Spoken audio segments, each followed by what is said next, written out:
Market that decides which subject choice may increase or decrease your chances in the job market.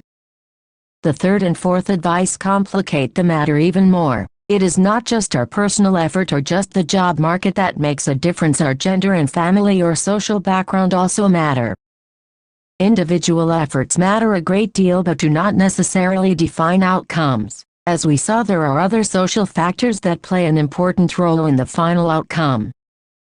Here we have only mentioned the job market, the socioeconomic background and gender. Can you think of other factors? We could well ask. Who decides what is a good job? Do all societies have similar notions of what is a good job? Is money the criteria, or is it respect or social recognition or individual satisfaction that decides the worth of a job? Do culture and social norms have any role to play? The individual student must study hard to do well. But how well she does is structured by a whole set of societal factors. The job market is defined by the needs of the economy. Chapter 1, Sociology and Society. Introduction. Let us begin with some suggestions that are often made to young students like you. One advice often made is, study hard and you will do well in life. The second advice as often made is, if you do this subject or set of subjects you will have a better chance of getting a good job in the future. The third could be, as a boy this does not seem a correct choice of subject, or as a girl, do you think your choice of subjects is a practical one? The fourth, your family needs you to get a job soon, so why choose a profession that will take a very long time, or you will join your family business, so why do you wish to do this subject? Let us examine the suggestions. Do you think the first advice contradicts the other three? For the first advice suggests that if you work very hard, you will do very well and get a good job. The onus rests upon the individual. The second advice suggests that apart from your individual effort, there is a job. The needs of the economy are again determined by the economic and political policies pursued by the government.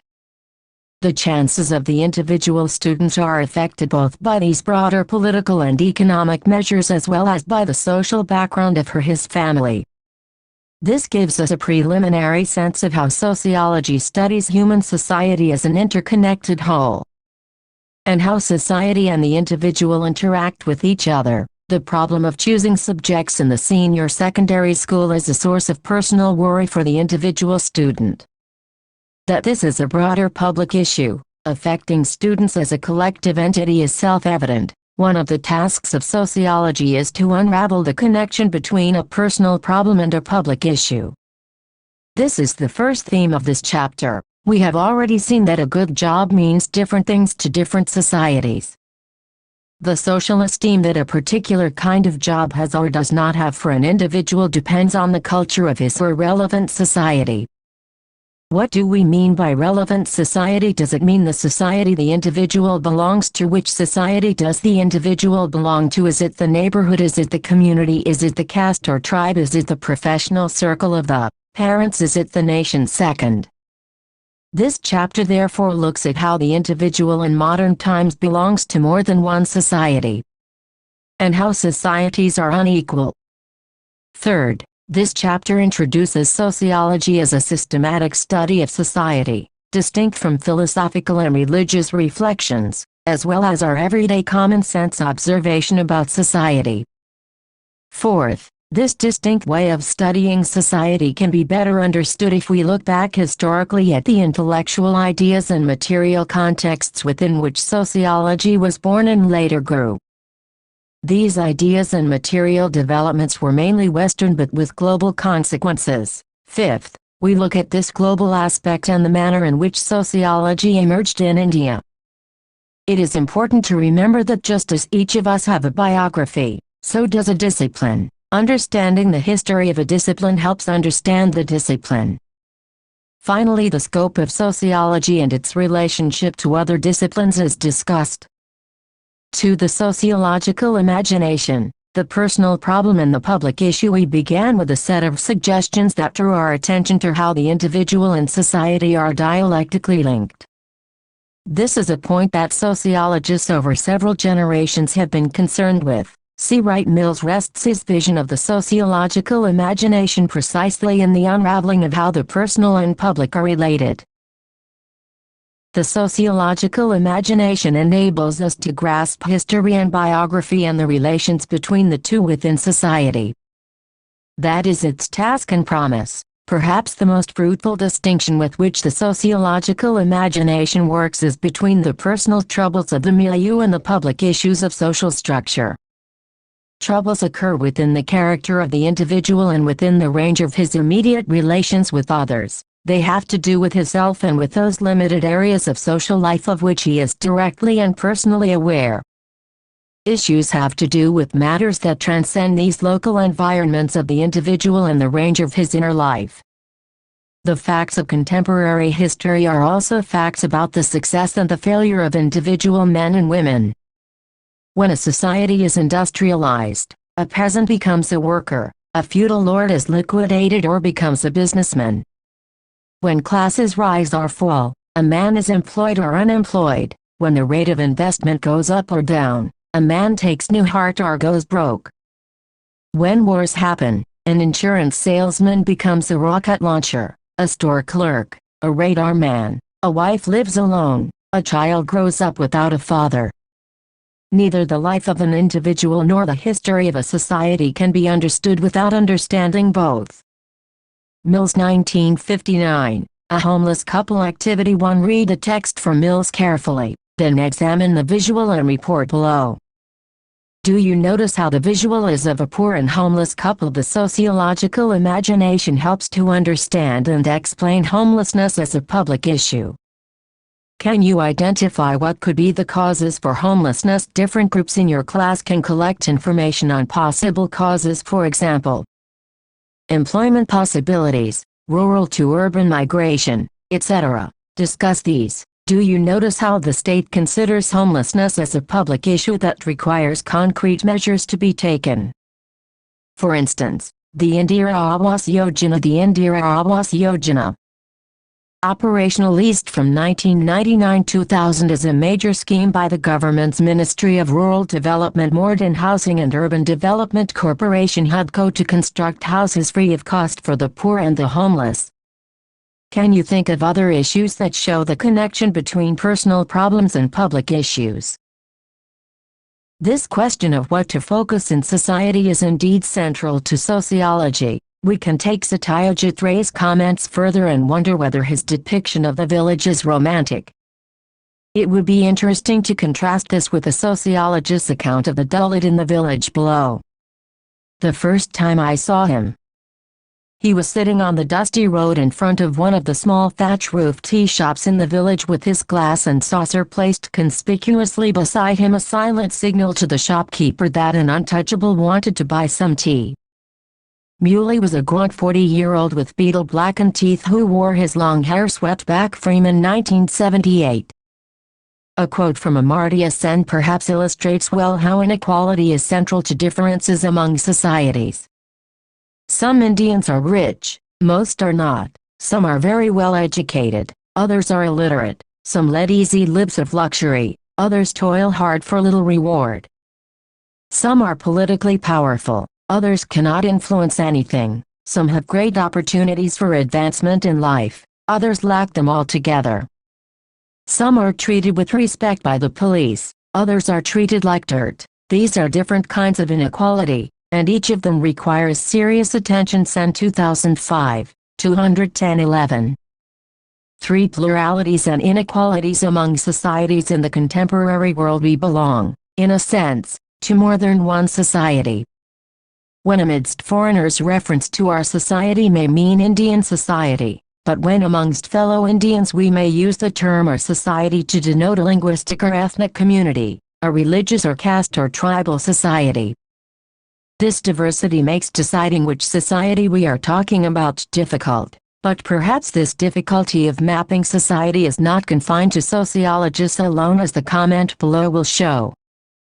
While reflecting on what to focus on in his films, the great Indian filmmaker Satyajit Ray wondered, what should you put in your films? What can you leave out? Would you leave the city behind and go to the village where cows graze in the endless fields and the shepherd plays the flute? You can make a film here that would be pure and fresh and have the delicate rhythm of a boatman's song.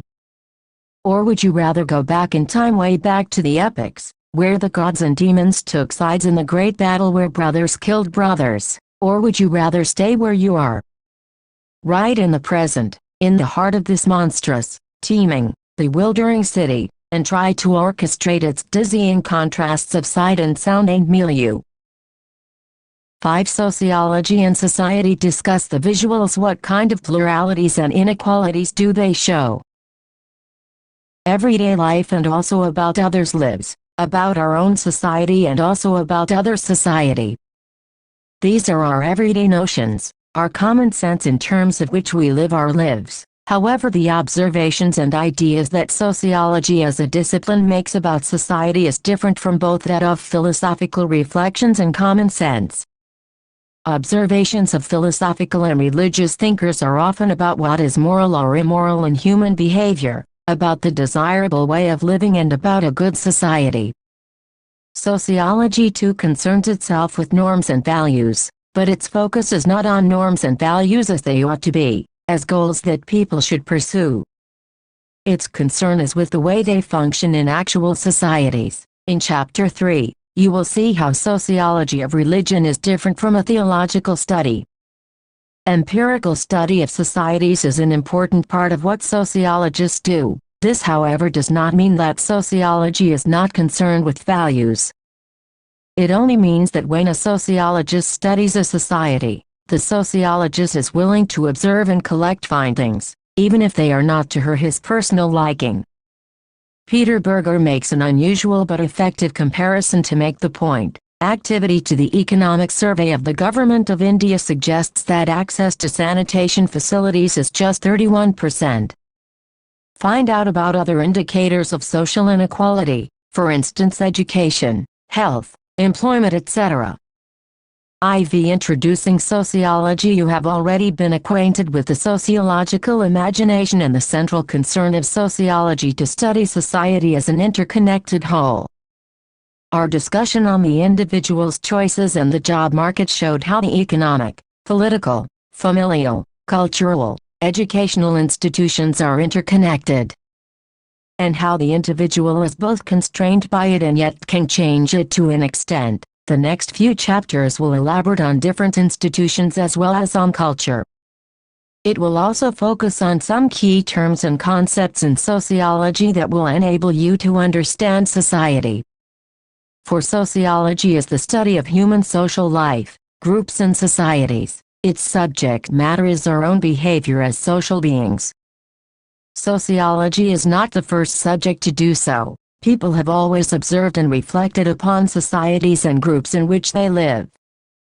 This is evident in the writings of philosophers, religious teachers, and legislators of all civilizations and epochs. This human trait to think about our lives and about society is by no means confined to philosophers and social thinkers. All of us do have ideas about our own.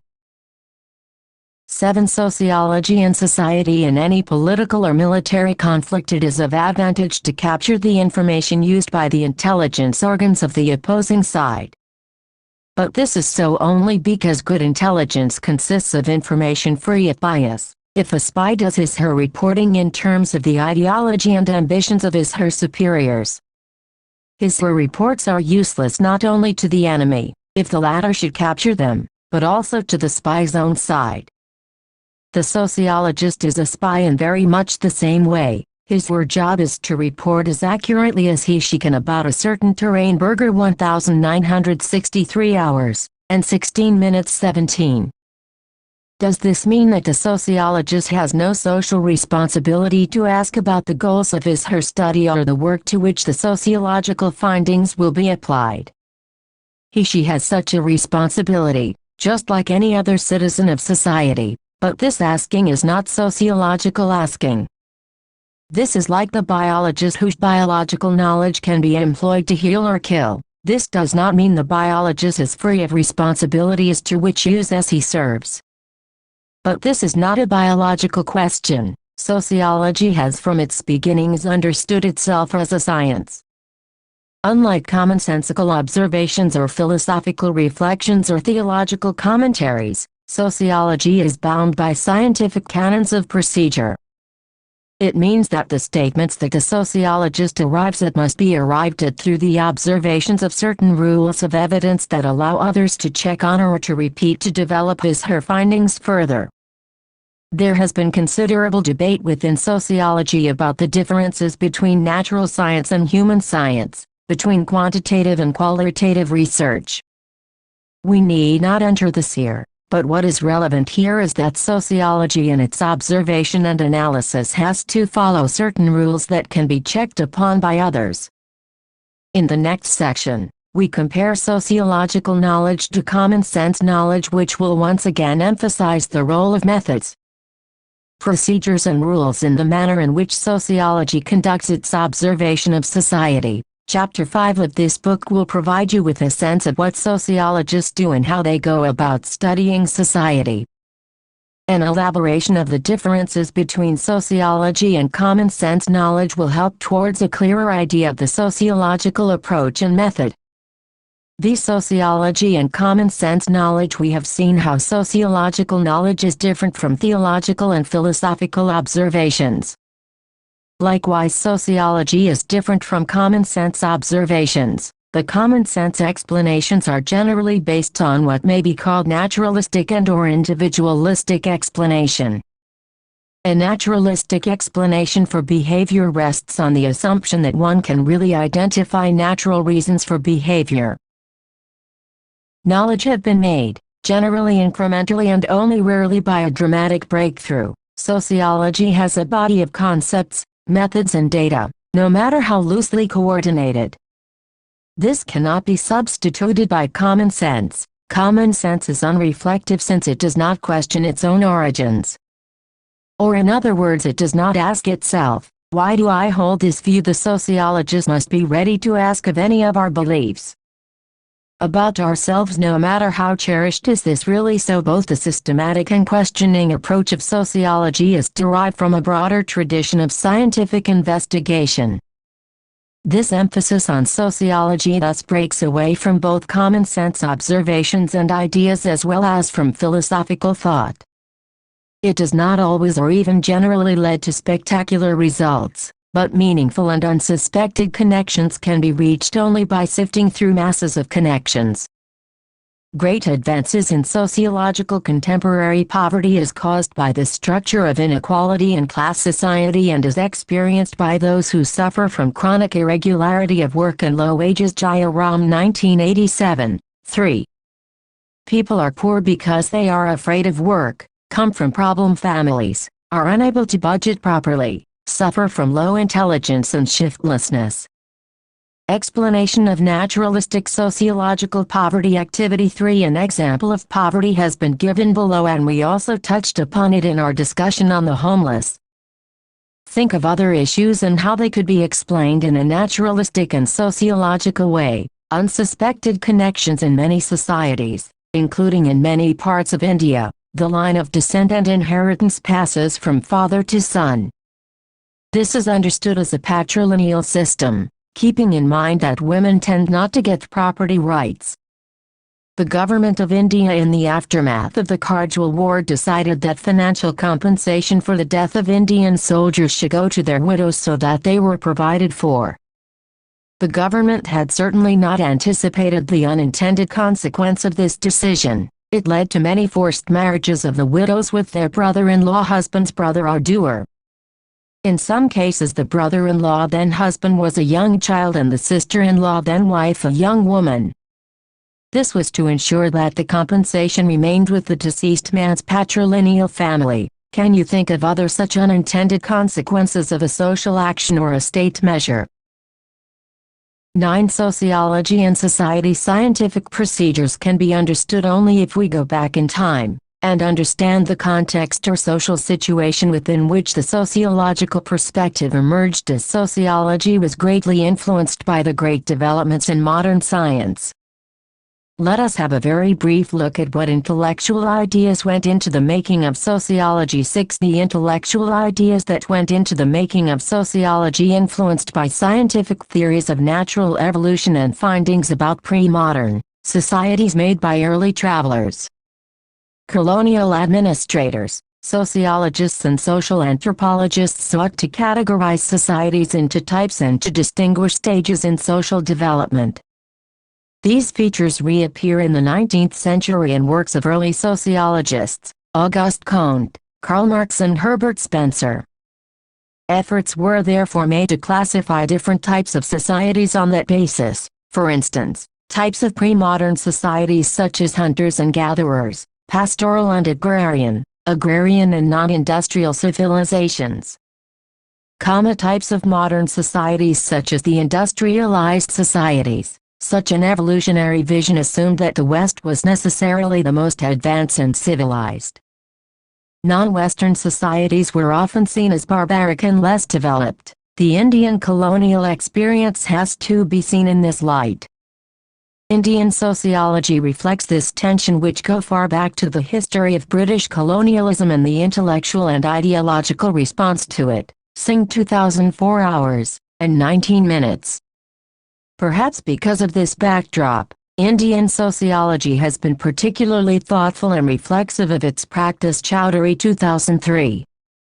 You will be engaging with Indian sociological thought, its concerns and practice in greater detail in the book, Understanding Society. Insert, 2006. Darwin's ideas about organic evolution were a dominant influence on early sociological thought. Society was often compared with living organisms and efforts were made to trace its growth through stages comparable to those of organic life. This way of looking at society as a system of parts, each part playing a given function, influenced the study of social institutions like the family or the school and structures such as stratification. We mention this here because the intellectual ideas that went into the making of sociology have a direct bearing on how sociology studies empirical reality. The Enlightenment, an European intellectual movement of the late 17th and 18th centuries, emphasized reason and individualism. There was also great advancement of scientific knowledge and a growing conviction that the methods of the natural sciences should and could be extended to the study of human affairs. For example, poverty, so far seen as a natural phenomenon, began to be seen as a social problem caused by human ignorance or exploitation. Poverty therefore could be studied and redressed. One way of studying this was through the social survey that was based on the belief that human phenomena can be classified and measured. You will be discussing social survey in Chapter 5. Thinkers of the early modern era were convinced that progress in knowledge promised the solution to all social ills. For example, Auguste Comte, the French scholar 1789-1857, considered to be the founder of sociology, believed that sociology would contribute to the welfare of humanity. 7. The material issues that went into the making of sociology. The Industrial Revolution was based upon a new, dynamic form of economic activity, capitalism. This system of capitalism became the driving force behind the growth of industrial manufacturing. Capitalism involved new attitudes and institutions. Entrepreneurs now engaged in the sustained, systematic pursuit of profit. The markets acted as the key instrument of productive life, and goods, services and labor became commodities whose use was determined by rational calculation. The new economy was completely different from what it replaced. England was the center of the Industrial Revolution. In order to understand how far-reaching the change industrialization brought about was, we take a quick look at what life in pre-industrial England was like. Before industrialization, agriculture and textiles were the chief occupations of the British. Most people lived in villages. Like in our own Indian villages, there were peasants and landlords, the blacksmith and leather worker, the weaver and the potter, the shepherd and the brewer. Society was small, it was hierarchical, that is, the status and class positions of different people were clearly defined. Like all traditional societies, it was also characterized by close interaction. With industrialization, each of these features changed. One of the most fundamental aspects of the new order was the degradation of labor, the wrenching of work from the protective contexts of guild, village, and family. Both the radical and conservative thinkers were appalled at the decline of the status of the common laborer, not to mention the skilled craftsman. Urban centers expanded and grew. It was not that there were no cities earlier, but their character prior to industrialization was different. The industrial cities gave birth to a completely new kind of urban world. It was marked by the soot and grime of factories, by overcrowded slums of the new industrial working class, bad sanitation and general squalor. It was also marked by new kinds of social interactions. The Hindi film song on the next page captures both the material as well. 11. Sociology and society from working class neighborhoods to slum localities. As the experiential aspects of city life, from the film CID 1956 Ideal Hai Mushkil Jeena Yahan Zara Hat K.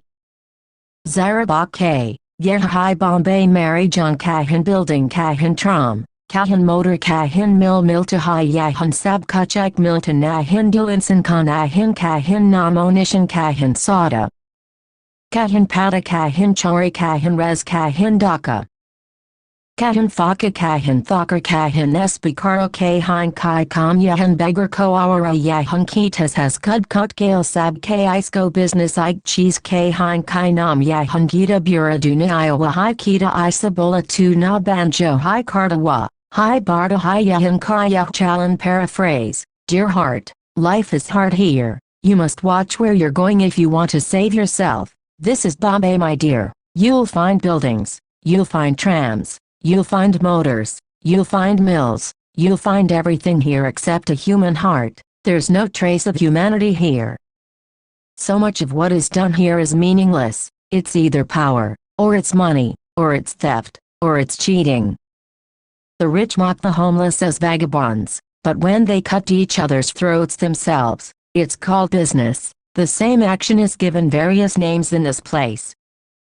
The massive Indian handicraftsmen ruined as a result of the influx of manufactured machine-made goods of British industries were not absorbed in any extensively developed indigenous industries. The ruined mass of these handicraftsmen, in the main, took to agriculture for subsistence to circa 1975-70.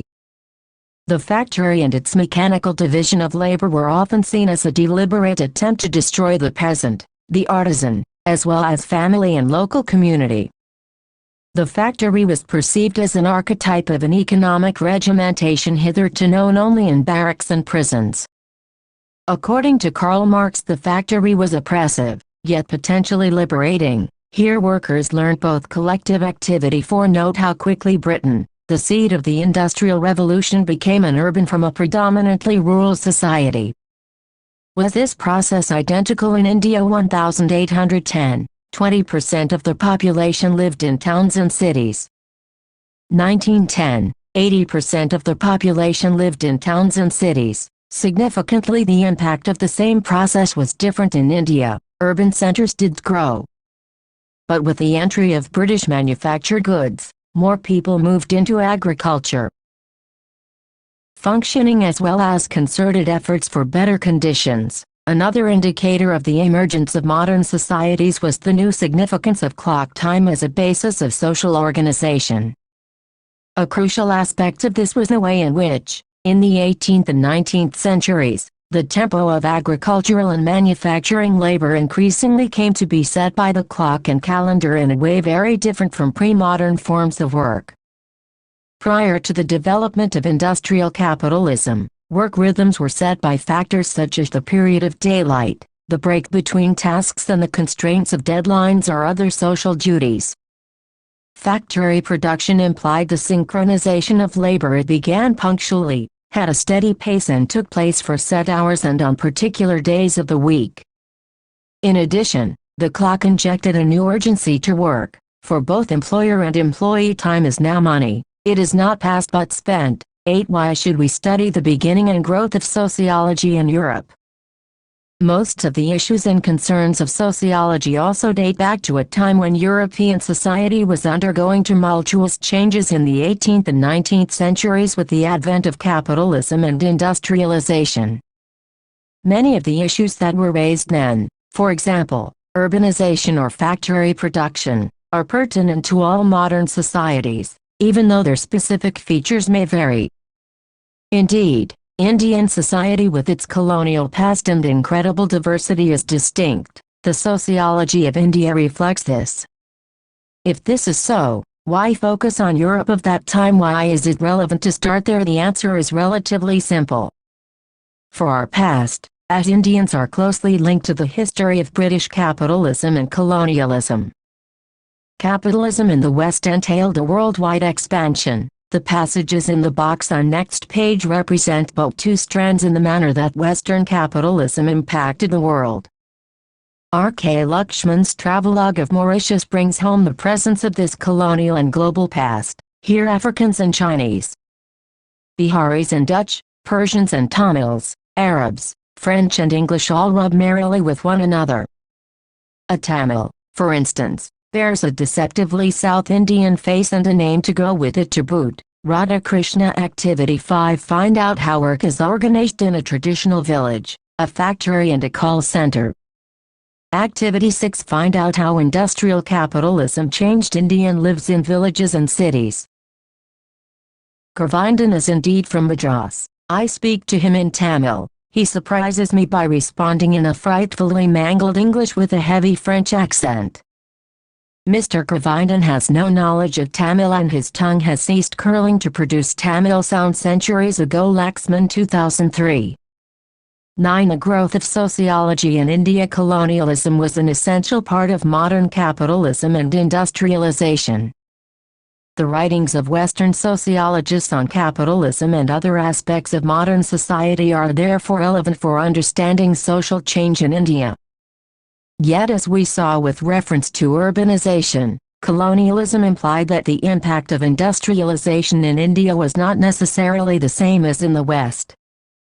Karl Marx's comments on the impact of the East India Company bring out the contrasts. India, the great workshop of cotton manufacture for the world, since immemorial times, now became inundated with English twists and cotton stuffs.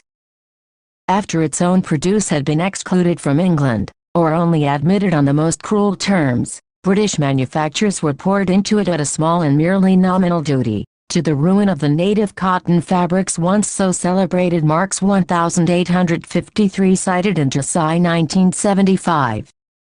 Sociology in India also had to deal with Western writings and ideas about Indian society that were not always correct. These ideas were expressed both in the accounts of colonial officials as well Western scholars. For many of them Indian society was a contrast to Western society. We take just one example here, the way the Indian village was understood and portrayed as unchanging. Capitalism and its global but uneven transformation of societies between the 17th and 19th centuries. An estimated 24 million Africans were enslaved. 11 million of them survived the journey to the Americas in one of a number of great movements of population that feature in modern history. They were plucked from their existing homes and cultures, transported around the world in appalling conditions, and put to work in the service of capitalism. Enslavement is a graphic example of how people were caught up in the development of modernity against their will. The institution of slavery declined in the 1800s. But for us in India it was in the 1800s that indentured labor was taken in ships by the British for running their cotton and sugar plantations in distant lands such as Suriname in South America or in the West Indies or the Fiji Islands. V.S. Naipaul, the great English writer who won the Nobel Prize, is a descendant of one of these thousands who were taken to lands they had never seen and who died without being able to return. In keeping with contemporary Victorian evolutionary ideas, Western writers saw in the Indian village a remnant or survival from what was called the infancy of society. They saw in 19th century India the past of the European society. Yet another evidence of the colonial heritage of countries like India is the distinction often made between sociology and social anthropology. A standard Western textbook definition of sociology is the study of human groups and societies, giving particular emphasis to the analysis of the industrialized world. Giddens 2001, 699. A standard Western definition of social anthropology would be the study of simple societies of non-Western and therefore other cultures. In India the story is quite different. M. N. Srinivas maps the trajectory, in a country such as India, with its size and diversity, regional, linguistic, religious, sectarian, ethnic including caste, and between rural and urban areas, there are a myriad others. In a culture and society such as India's, the other can be encountered literally next door. Srinivas 1966, 205. Furthermore, social anthropology in India moved gradually from a preoccupation with the study of primitive people to the study of peasants, ethnic groups, social classes, aspects and features of ancient civilizations, and modern industrial societies. No rigid divide exists between sociology and social anthropology in India, a characteristic feature of the two subjects in many Western countries. Perhaps the very diversity of the modern and traditional, of the village and the metropolitan in India accounts for this. The scope of sociology and its relationship to other social science disciplines. The scope of sociological study is extremely wide. It can focus its analysis of meaningful interactions between individuals such as that of a shopkeeper with a customer, between teachers and students, between two friends or family members. It can likewise focus on national issues such as unemployment or caste conflict or the effect of state policies on forest rights of the tribal population or rural indebtedness. Or examine global social processes such as the impact of new flexible labor regulations on the working class, or that of the electronic media on the young, or the entry of foreign universities on the education system of the country. What defines the discipline of sociology is therefore not just what it studies, that is family or trade unions or villages, but how it studies a chosen field. Sociology is one of a group of social sciences, which also includes anthropology, economics, political science and history. The divisions among the various social sciences are not clear-cut, and all share a certain range of common interests. Concepts.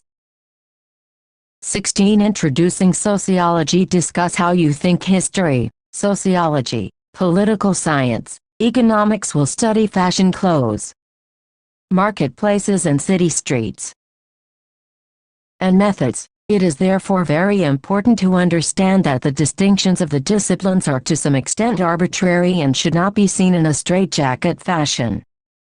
To differentiate the social sciences would be to exaggerate the differences and gloss over the similarities. Furthermore, feminist theories have also shown the greater need of interdisciplinary approach. For instance, how would a political scientist or economist study gender roles and their implications for politics or the economy without a sociology of the family or gender division of labor? Sociology and economics. Economics is the study of production and distribution of goods and services. The classical economic approach dealt almost exclusively with the interrelations of pure economic variables, the relations of price, demand and supply, money flows, output and input ratios, and the like. The focus of traditional economics has been on a narrow understanding of economic activity, namely the allocation of scarce goods and services within a society. Economists who are influenced by a political economy approach seek to understand economic activity in a broader framework of ownership of and relationship to means of production. The objective of the dominant trend in economic analysis was, however, to formulate precise laws of economic behavior. The sociological approach looks at economic behavior in a broader context of social norms, values, practices and interests. The corporate sector managers are aware of this. The large investment in the advertisement industry is directly linked to the need to reshape lifestyles and consumption patterns. Trends within economics such as feminist economics seek to broaden the focus, drawing in gender as a central organizing principle of society. For instance, they would look at how work in the home is linked to productivity outside. The defined scope of economics has helped in facilitating its development as a highly focused, coherent discipline. Sociologists often envy the economists for the precision of their terminology and the exactness of their measures, and the ability to translate the results of their theoretical work into practical suggestions having major implications for public policy. Yet economists' predictive abilities often suffer precisely because of their neglect of individual behavior, cultural norms and institutional resistance which sociologists study. Activity 7. Do you think advertisements actually influence people's consumption patterns? Do you think the idea of what defines good life is only economically defined? Do you think spending and saving habits are culturally formed? Pierre Bourdieu wrote in 1998, "A true economic science would look at all the costs of the economy, not only at the costs that corporations are concerned with, but also at crimes, suicides, and so on. We need to put forward an economics of happiness, which would take note of all the profits, individual and collective, material and symbolic, associated with activities such as security, and also the material and symbolic costs associated with inactivity or a precarious employment, for example consumption of medicines." France holds the world record for the use of tranquilizers. Cited in Swedberg 2003. Sociology, unlike economics, usually does not provide technical solutions, but it encourages a questioning and critical perspective. This helps questioning of basic assumptions, and thereby facilitates a discussion of not just the technical means towards a given goal, but also about the social desirability of the goal itself. Recent trends have seen a resurgence of economic sociology, perhaps because of both this wider and critical perspective of sociology. Sociology provides clearer or more adequate understanding of a social situation than existed before. This can be either on the level of factual knowledge, or through gaining an improved grasp of why something is happening, in other words, by means of theoretical understanding. Sociology and political science. As in the case of economics, there is an increased interaction of methods and approaches between sociology and political science. Conventional political science was focused primarily on two elements: political theory and government administration. Neither branch involves extensive contact with political behavior. The theory part usually focuses on the ideas about government from Plato to Marx, while courses on administration generally deal with the formal structure of government rather than its actual operation. Sociology is devoted to the study of all aspects of society, whereas conventional political science restricted itself mainly to the study of power as embodied in formal organization. Sociology stresses the interrelationships between sets of institutions including government, whereas political science tends to turn attention towards the processes within the government. However, sociology long shared similar interests of research with Activity 8. Find out the kind of studies that were conducted during the last general elections. You will probably find both features of political science and sociology in them. Discuss how disciplines interact and mutually influence each other. Political science. Sociologists like Max Weber worked in what can be termed as political sociology. The focus of political sociology has been increasingly on the actual study of political behavior. Even in the recent Indian elections, one has seen the extensive study of political patterns of voting. Studies have also been conducted in membership of political organizations, process of decision-making in organizations, sociological reasons for support of political parties, the role of gender in politics, etc. Sociology and history. Historians almost as a rule study the past. Sociologists are more interested in the contemporary or recent past.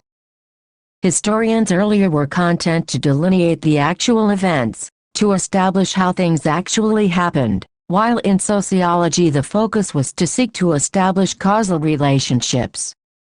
History studies concrete details while the sociologist is more likely to abstract from concrete reality. categorize and generalize.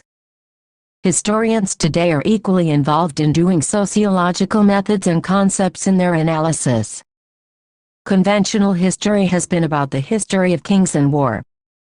The history of less glamorous or exciting events as changes in land relations or gender relations within the family have traditionally been less studied by historians but form the core area of the sociologist's interest.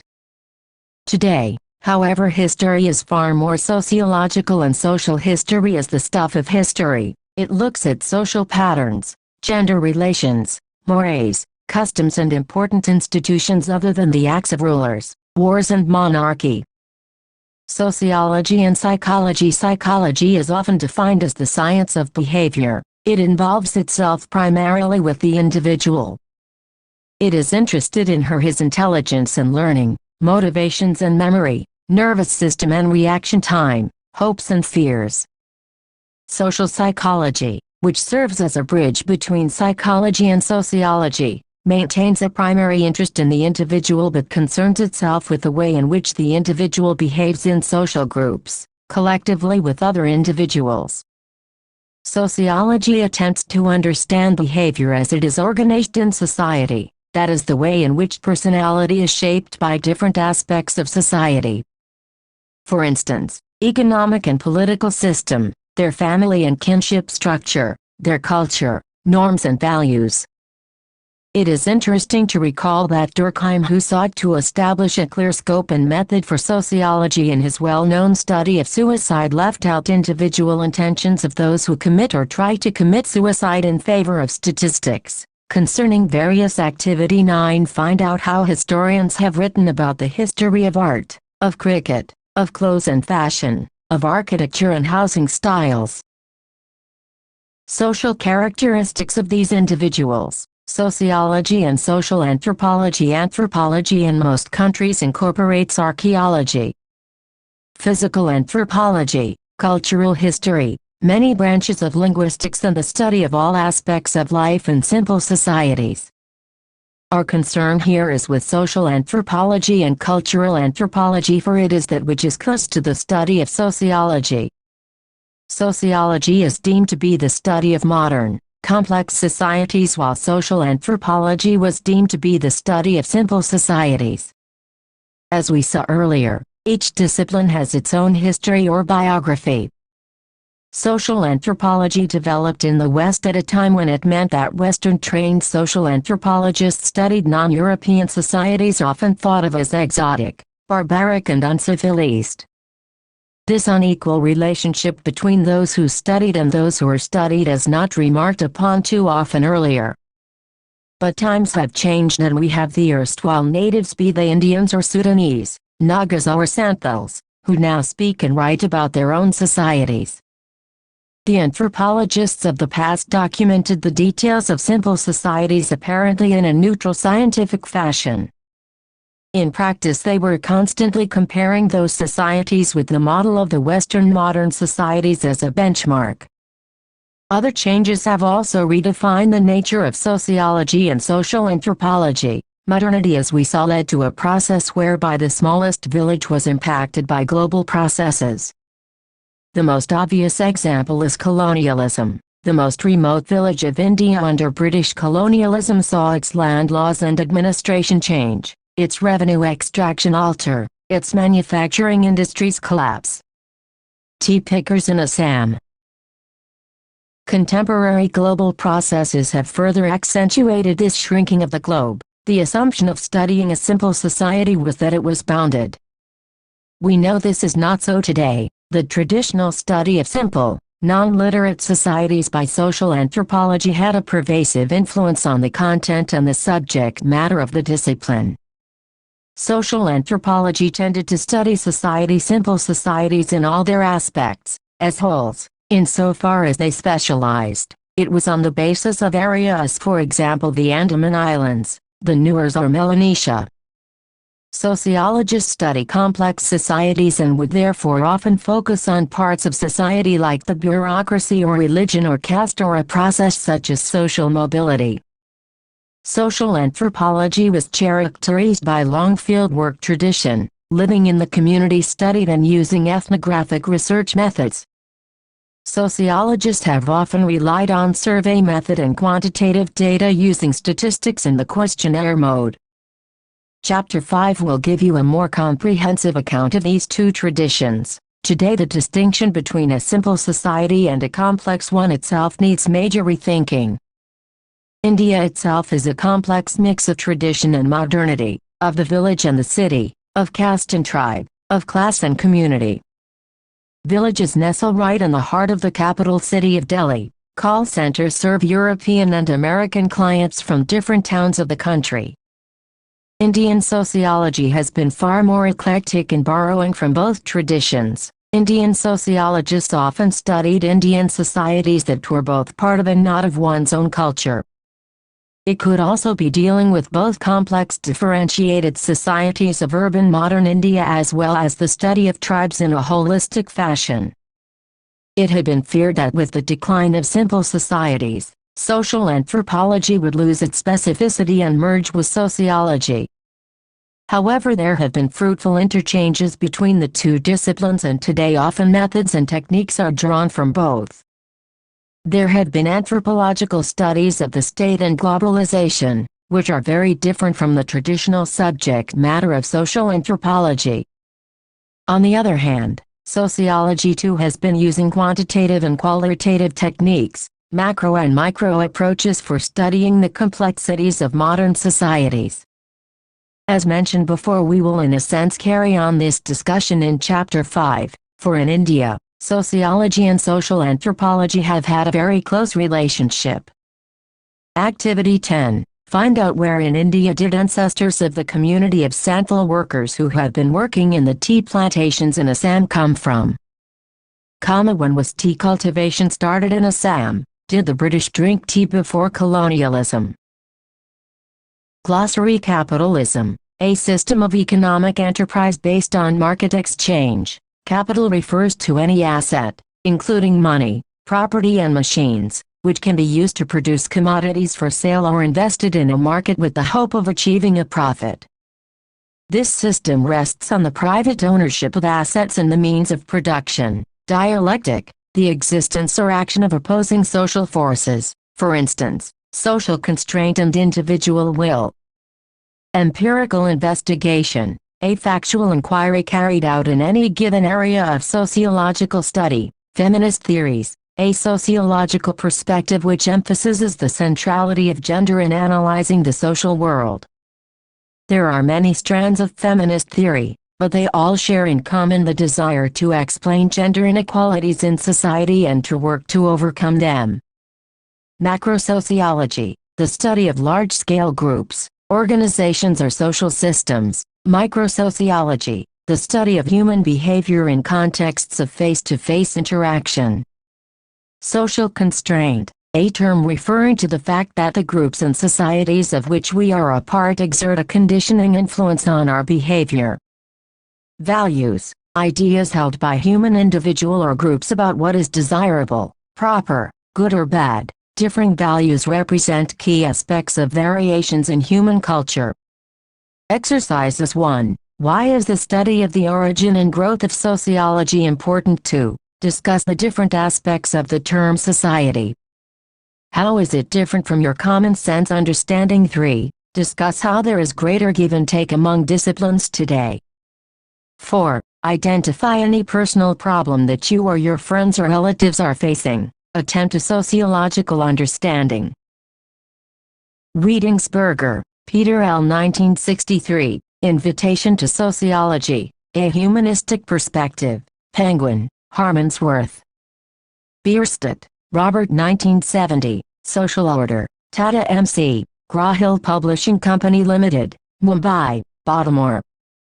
Tom 1962, Sociology, A Guide to Problems in Literature, George, Allen and Unwin, London, Chowdhury. Maitreyi 2003, The Practice of Sociology, Ariat Longman, New Delhi, Desai, AR 1975, Social Background of Indian Nationalism, Popular Precaution. Mumbai, Dubey, SC 1977, Understanding Society, Sociology, the Discipline and Its Significance, Part 1 Insert. New Delhi, Freeman, James M. 1978, Collecting the Life History of an Indian Untouchable, from Vadak. Sylvia ed., American Studies in the Anthropology of India, Manohar Publishers, Delhi, Giddens, Anthony 2001, Sociology, 4th edition. Polity Press, Cambridge, Ingalls, Alex 1964, What is Sociology? An Introduction to the Discipline and Profession, Prentice Hall. New Jersey, Jaya Ram, N. 1987, Introductory Sociology, Macmillan India Limited, Delhi, Laxman, R.K. 2003, The Distorted Mirror, Penguin. Delhi, Mills, C. Wright 1959, The Sociological Imagination, Penguin, Harmansworth, Singh, Yagendra 2004, Ideology and Theory in Indian Sociology, Rawat Publications. New Delhi, Srinivas, M.N. 2002, Village, Caste, Gender and Method, Essays in Indian Social Anthropology. Oxford University Press, New Delhi, Swedberg, Richard 2003, Principles of Economic Sociology, Princeton University Press. Princeton and Oxford 2019 2. 24 Introducing Sociology Chapter 2 Terms, Concepts and Their Use in Sociology. Introduction. The previous chapter introduced us to an idea both about society as well as sociology. We saw that a central task of sociology is to explore the interplay of society and the individual. We also saw that individuals do not float freely in society but are part of collective bodies like the family, tribe, caste, class, clan, nation. In this chapter, we move further to understand the kinds of groups individuals form, the kinds of unequal orders, stratification systems within which individuals and groups are placed, the way social control operates, the roles that individuals have in play, and the status they occupy. In other words, we start exploring how society itself functions. Is it harmonious or conflict-ridden? Are status and roles fixed? How is social control exercised? What kinds of inequalities exist? The question, however, remains as to why do we need specific terms and concepts to understand this? Why does sociology need to have a special set of terms when we use terms like status and roles or social control anyway in our everyday life for a discipline such as, say, nuclear physics that deals with matters unknown to most people and for which no word exists in common speech? It seems obvious that a discipline must develop a terminology. However, terminology is possibly even more important for sociology, just because its subject matter is familiar and just because words do exist to denote it. We are so well acquainted with the social institutions that surround us that we cannot see them clearly and precisely. Berger 1976 hours, and 25 minutes. For example, we may feel that since we live in families we know all about families. This would be conflating or equating sociological knowledge with common sense knowledge or naturalistic explanation, which we have discussed in Chapter 1. We also found in the previous chapter how sociology as a discipline. 25 Terms, concepts and their use in sociology has a biography or history. We saw how certain material and intellectual developments shape the sociological perspective as well as its concerns. Likewise, sociological concepts too have a story to tell. Many of the concepts reflect the concern of social thinkers to understand and map the social changes that the shift from pre-modern to modern entailed. For instance, sociologists observed that simple, small-scale and traditional societies were more marked by close, often face-to-face interaction, and modern, large-scale societies by formal interaction. They therefore distinguished primary from secondary groups, community from society or association. Other concepts like stratification reflect the concern that sociologists had in understanding the structured inequalities between groups in society. Concepts arise in society, however, just as there are different kinds of individuals and groups in society, so there are different kinds of concepts and ideas. And sociology itself is marked by different ways of understanding society and looking at dramatic social changes that the modern period brought about. We have seen how even in the early stage of sociology's emergence there were contrary and contesting understandings of society. If for Karl Marx class and conflict were key concepts to understand society, social solidarity and collective conscience were key terms for Emile Durkheim. In the post-World War II period, sociology was greatly influenced by the structural functionalists who found society essentially harmonious. They found it useful to compare society to an organism where different parts have a function to play for the maintenance of the whole. Others, in particular the conflict theorists influenced by Marxism, saw society as essentially conflict-ridden. Within sociology, some tried to understand human behavior by starting with the individual, that is micro-interaction. Others began with macro structures such as class, caste, market, state or even community. Concepts such as status and role begin with the individual. Concepts such as social control or stratification begin from a larger context within which individuals are already placed.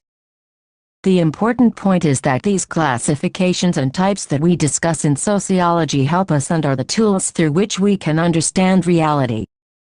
They are keys to open locks to understand society. They are entry points in our understanding, not the final answer. But what if the key becomes rusted or bent or does not fit the lock, or fits in with effort? In such situations we need to change or modify the key. In sociology we both use and also constantly interrogate or question the concepts and categories. Very often there is considerable unease about the coexistence of different kinds of definitions or concepts or even just different views about the same social entity. For example, conflict theory versus the functionalist theory. This multiplicity of approaches is particularly acute in sociology. And it. 2. Social groups and society. Sociology is the study of human social life. A defining feature of human life is that humans interact, communicate and construct social collectivities. The comparative and historical perspective of sociology brings home two apparently innocuous facts. The first, that in every society, whether ancient or feudal or modern, Asian or European or African, human groups and collectivities exist. The second, that the types of groups and collectivities are different in different societies. Any gathering of people does not necessarily constitute a social group. Aggregates are simply collections of people who are in the same place at the same time, but share no definite connection with one another. Passengers waiting at a railway station or airport or bus stop or a cinema audience are examples of aggregates. Such aggregates are often termed as quasi-groups. What kind of groups are these? Cannot but be otherwise. For society itself is diverse. In our discussion on the various terms you will notice how there is divergence of views, and how this very debate and discussion of differences helps us understand society. Activity 1. Choose any one of the following topics for class discussion. Democracy is a help or hindrance to development. Gender equality makes for a more harmonious or more divisive society. Punishments or greater discussion are the best way to resolve conflicts. Think of other topics. What kind of differences emerge? Do they reflect different visions of what a good society ought to be like? Do they reflect different notions of the human being? 27 terms, concepts and their use in sociology. A quasi-group is an aggregate or combination, which lacks structure or organization, and whose members may be unaware, or less aware, of the existence of groupings. Social classes, status groups, age and gender groups, crowds can be seen as examples of quasi-groups. As these examples suggest, quasi-groups may well become social groups in time and in specific circumstances. For example, individuals belonging to a particular social class or caste or community may not be organized as a collective body. They may be yet to be infused with a sense of we feeling, but class and caste have over a period of time given rise to political parties. Likewise, people of different communities in India have over the long anti-colonial struggle developed an identity as a collectivity and group, a nation with a shared past and a common future. The women's movement brought about the idea of women's groups and organization. All these examples draw attention to how social groups emerge, change and get modified. A social group can be said to have at least the following characteristics: I. Persistent interaction to provide continuity. 2. A stable pattern of these interactions. 3. A sense of belonging to identify with other members, that is, each individual is conscious of the group itself and its own set of rules, rituals and symbols. I've shared interest, the acceptance of common norms and values, the definable structure. Social structure here refers to patterns of regular and repetitive interaction between individuals or groups. A social group thus refers to a collection of continuously interacting persons who share a common interest, culture, values and norms within a given society. Activity to find out a name that is relevant under each heading. Caste and anti-caste movement. A caste-based political party. Class. A class-based movement. A class-based political party. Women. A women's movement. A women's organization. Tribe. A tribal movement. A tribe. Tribes-based political party. Villagers. An environmental movement. An environmental organization. Discuss whether they were all social groups to start with, and if some were not, then at what point can one apply the term social group to them, using the term as sociologically understood. Types of groups. As you read through this section on groups, you will find that different sociologists and social anthropologists have categorized groups into different types. What you will be struck with, however, is that there is a pattern in the typology. In most cases they contrast the manner in which people form groups in traditional and small-scale societies to that of modern and large-scale societies. As mentioned earlier, they were struck by the difference between close, intimate, face-to-face interaction in traditional societies and impersonal, detached, distant interaction in modern societies. However, a complete contrast is probably not an accurate description of reality. Primary and secondary social groups. The groups to which we belong are not all of equal importance to us. Some groups tend to influence many aspects of our lives and bring us into personal association with others. The term primary group is used to refer to a small group of people connected by intimate and face-to-face association and cooperation.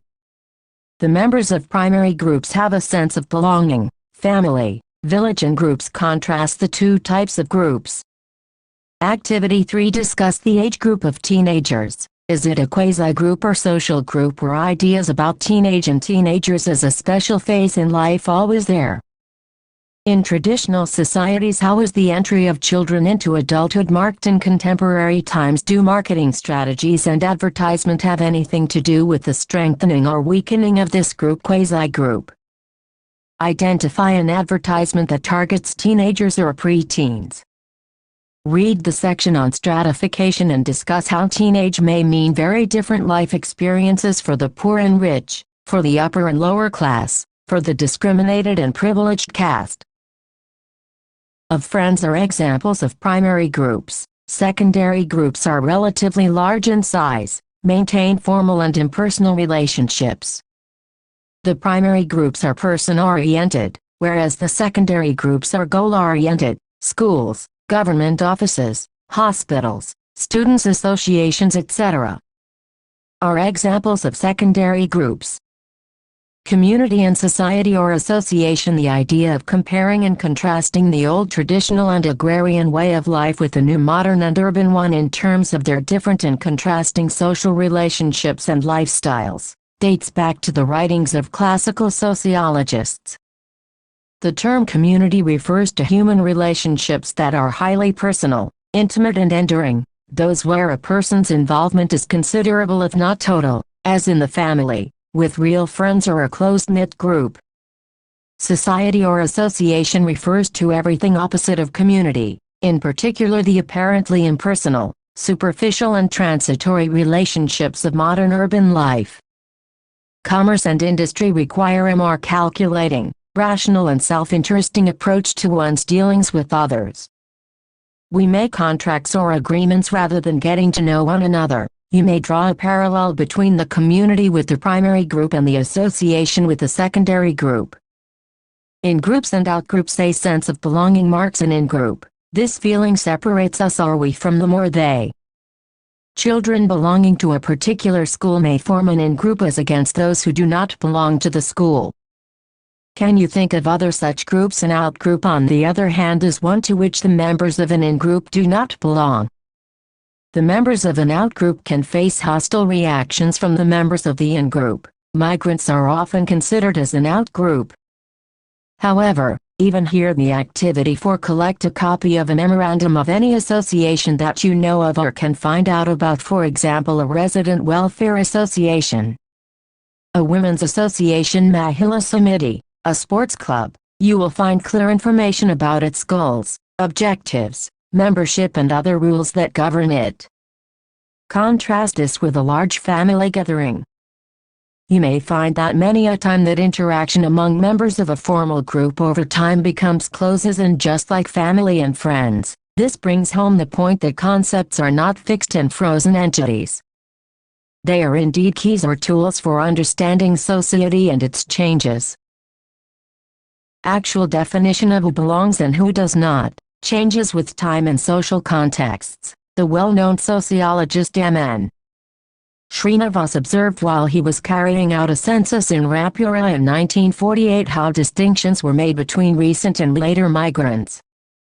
He writes, "I heard villagers use two expressions which I came to realize were significant. The recent immigrants were almost contemptuously described as Nanman Bandavar who came yesterday or the day before, while old immigrants were described as Arshianda Bandavar who came long ago or Kadim Kilagalu old lineages." Srinivas 1996 hours, and 33 minutes.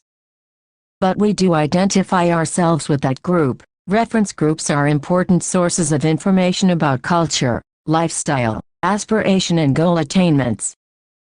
In the colonial period, many middle-class Indians aspired to behave like proper Englishmen. In that sense they could be seen as a reference group for the aspiring section.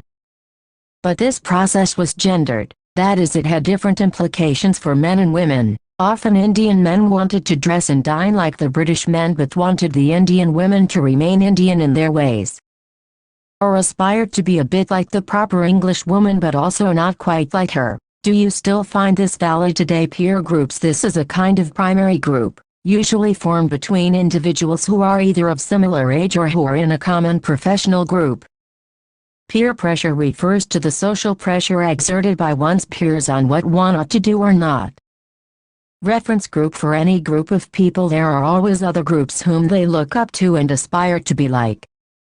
The groups whose lifestyles are emulated are known as reference groups. We do not belong to our reference groups. Activity 5. Find out about the experience of immigrants in other countries, or maybe even from different parts of our own country. You will find that relationships between groups change and modify.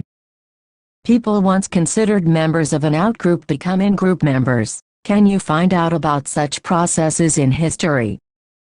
Activity 6. Do your friends or others of your age group influence you? Are you concerned with their approval or disapproval about the way you dress, behave, the kind of music you like to listen to, or the kind of films you prefer? Do you consider it to be social pressure? Discuss.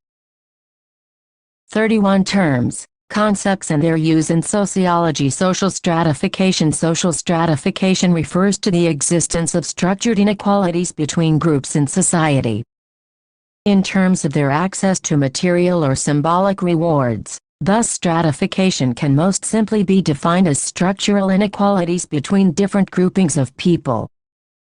Often social stratification is compared to the geological layering of rock on the Earth's surface. Society can be seen as consisting of strata in a hierarchy, with the more favored at the top and the less privileged near the bottom. Inequality of power and advantage is central for sociology, because of the crucial place of stratification in the organization of society. Every aspect of the life of every individual and household is affected by stratification. Opportunities for health, longevity, security, educational success, fulfillment in work and political influence are all unequally distributed in systematic ways. Historically, four basic systems of stratification have existed in human societies: slavery, caste, estate and class. Slavery is an extreme form of inequality in which some individuals are literally owned by others.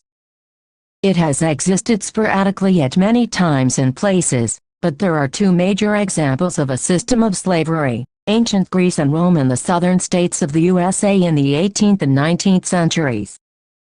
As a formal institution, slavery has gradually been eradicated, but we do continue to have bonded labor, often even of children. Estates characterized feudal Europe. We do not enter into details about estates here but very briefly touch upon caste and class as systems of social stratification. We shall be dealing in greater detail with class, caste, gender as basis of social stratification in the book, Understanding Society Insert, 2006. Caste. In a caste stratification system, an individual's position totally depends on the status attributes ascribed by birth rather than on any which are achieved during the course of one's life. This is not to say that in a class society there is no systematic constraint on achievement imposed by status attributes such as race and gender. However, status attributes ascribed by birth in a caste society define an individual's position more completely than they do in class society.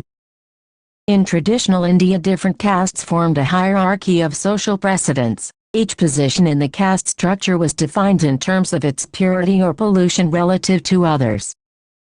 The underlying belief was that those who are most pure, the Brahmin priestly castes, are superior to all others, and the Panchamas, sometimes called the outcasts, are inferior to all other castes. The traditional system is generally conceptualized in terms of the fourfold varna of Brahmins, Kshatriyas, Vaishyas and Shudras. In reality, there are innumerable occupation-based caste groups, called jatis. The caste system in India has undergone considerable changes over the years. Endogamy and ritual. Avoidance of contact with members of so-called lower castes were considered critical for maintaining purity by the so-called upper castes. Changes brought in by urbanization inevitably challenged this. Read well-known sociologist A.R. Desai's observations below. Other social consequences of urbanization in India are commented upon by sociologist A.R. Desai as modern industries brought into being, modern cities honeycombed with cosmopolitan hotels, restaurants, theaters, trams, buses, railways. The modest hotels and restaurants catered for the workers and middle classes became crowded in cities with persons belonging to all castes and even creeds. In trains and buses one occasionally rubbed shoulders with members of the depressed classes. Should not, however, be supposed that caste had vanished to Desai 1975, 248. While change did take place, discrimination was not so easy to do away with, as a first-person narrative suggests. In the mill there may be no open discrimination of the kind that exists in the villages, but experience of private interactions tells another story. Parmar observed, "They will not even drink water from our hands, and they sometimes use abusive language when dealing with us. This is because they feel and believe they are superior. It has been like that for years. No matter how well we dress, they are not prepared to accept certain things." Franco et al. 2004, 150. Even today acute caste discrimination exists. At the same time, the working of democracy has affected the caste system. Castes as interest groups have gained strength. We have also seen discriminated castes asserting their democratic rights in society. Class. There have been many attempts to explain class. We mention here, very briefly, just the central ideas of Marx, Weber and that of functionalism. In the Marxist theory, social classes are defined by what relation they have to the means of production. Questions could be asked as to whether groups are owners of means of production such as land or factories, or whether they are owners of nothing but their own labor. Weber used the term life chances, which refers to the rewards and advantages afforded by market capacity. Inequality. Weber argued might be based on economic relations, but it could also be based on prestige or on political power. The functionalist theory of social stratification begins from the general presupposition or belief of functionalism that no society is classless or unstratified. The main functional necessity explains the universal presence of social stratification in requirements faced by a society of placing and motivating individuals in the social structure. Social inequality or stratification is thus an unconsciously evolved device by which societies ensure that the most important positions are deliberately filled by the most qualified persons. Is this true in a traditional caste system? Social hierarchy is fixed, rigid and transmitted across generations. Modern class system in contrast is open and achievement-based. In democratic societies there is nothing to legally stop a person from the most deprived class and caste from reaching the highest position. The lower levels of the system are not just disadvantaged socially but also economically. Status and role. The two concepts status and role are often seen as twin concepts. A status is simply a position in society or in a group. Every society and every group has many such positions and every individual occupies many such positions.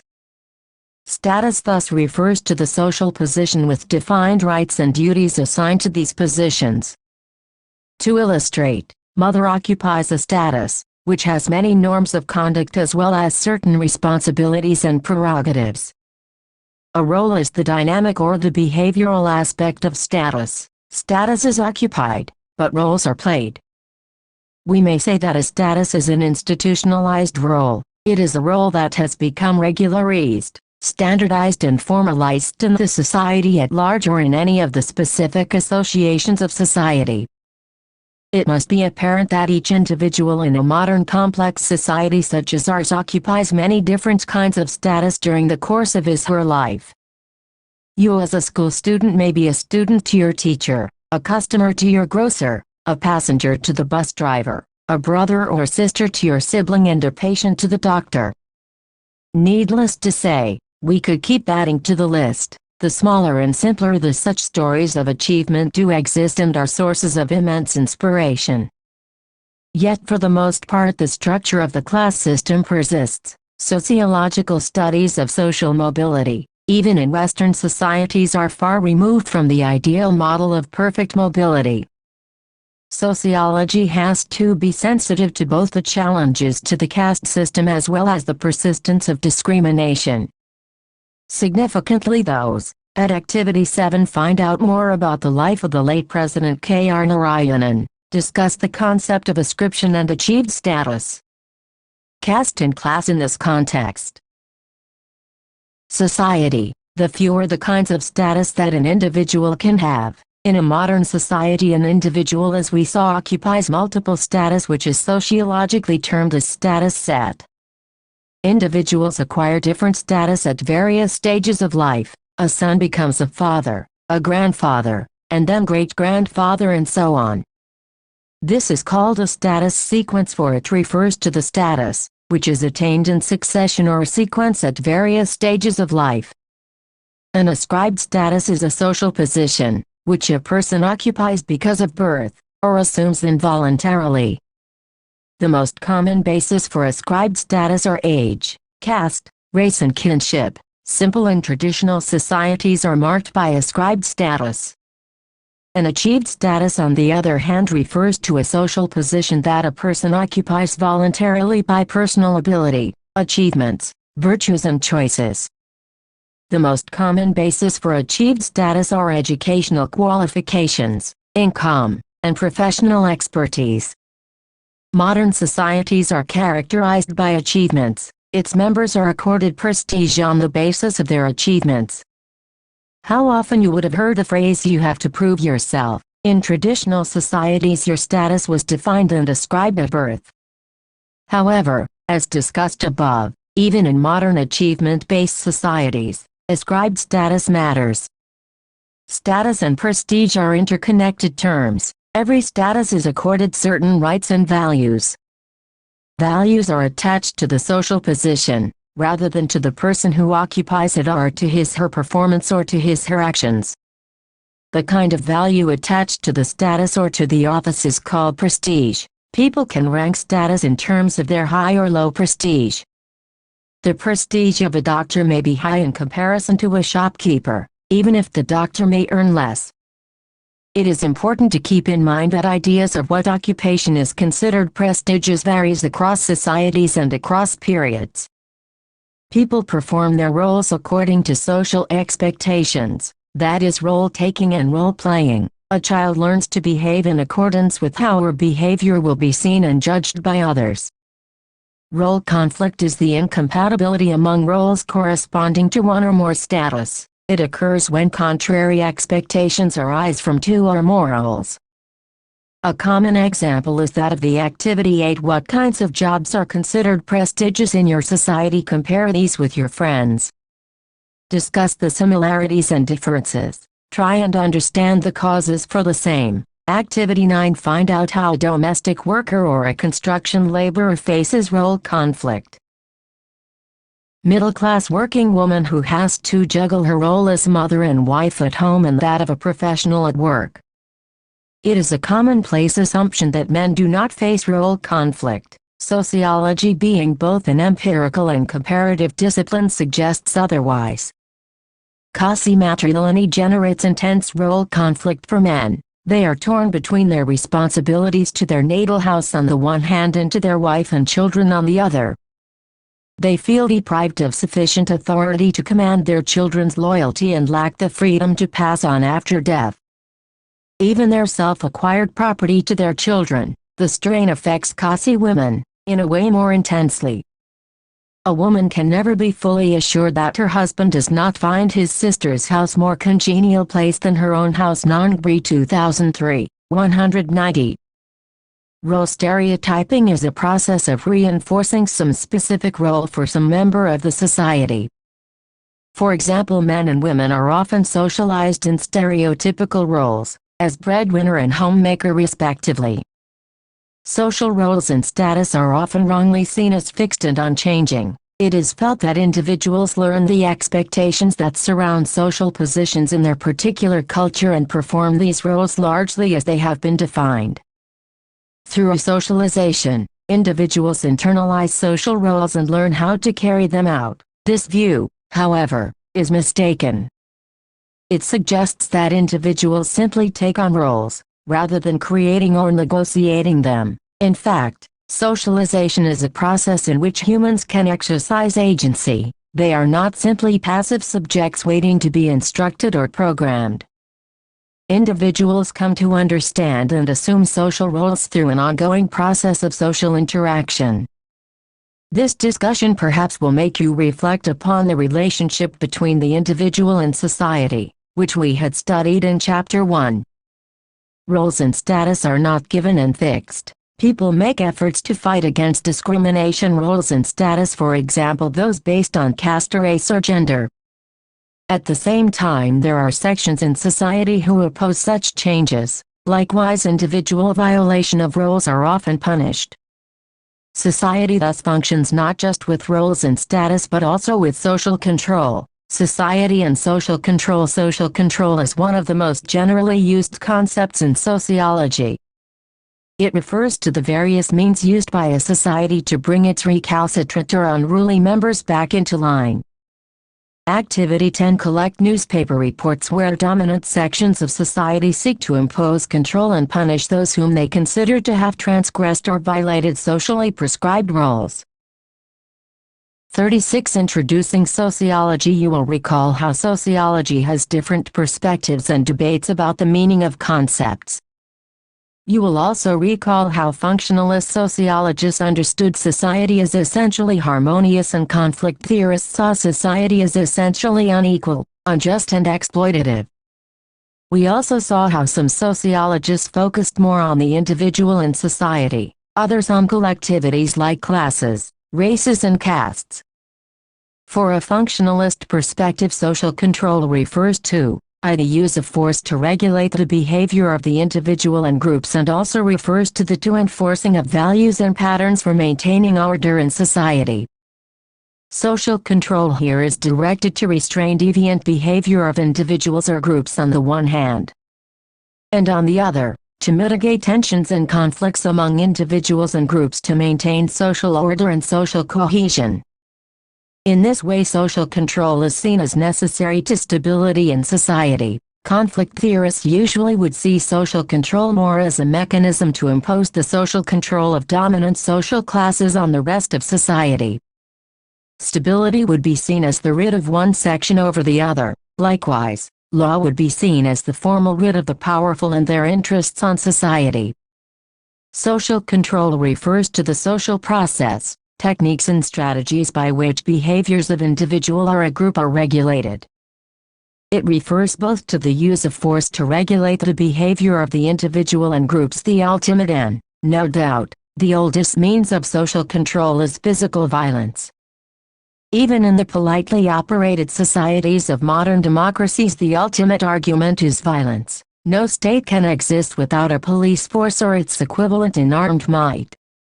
In any functioning society, violence is used economically and as a last resort, with the mere threat of this ultimate violence sufficing for the day-to-day exercise of social control.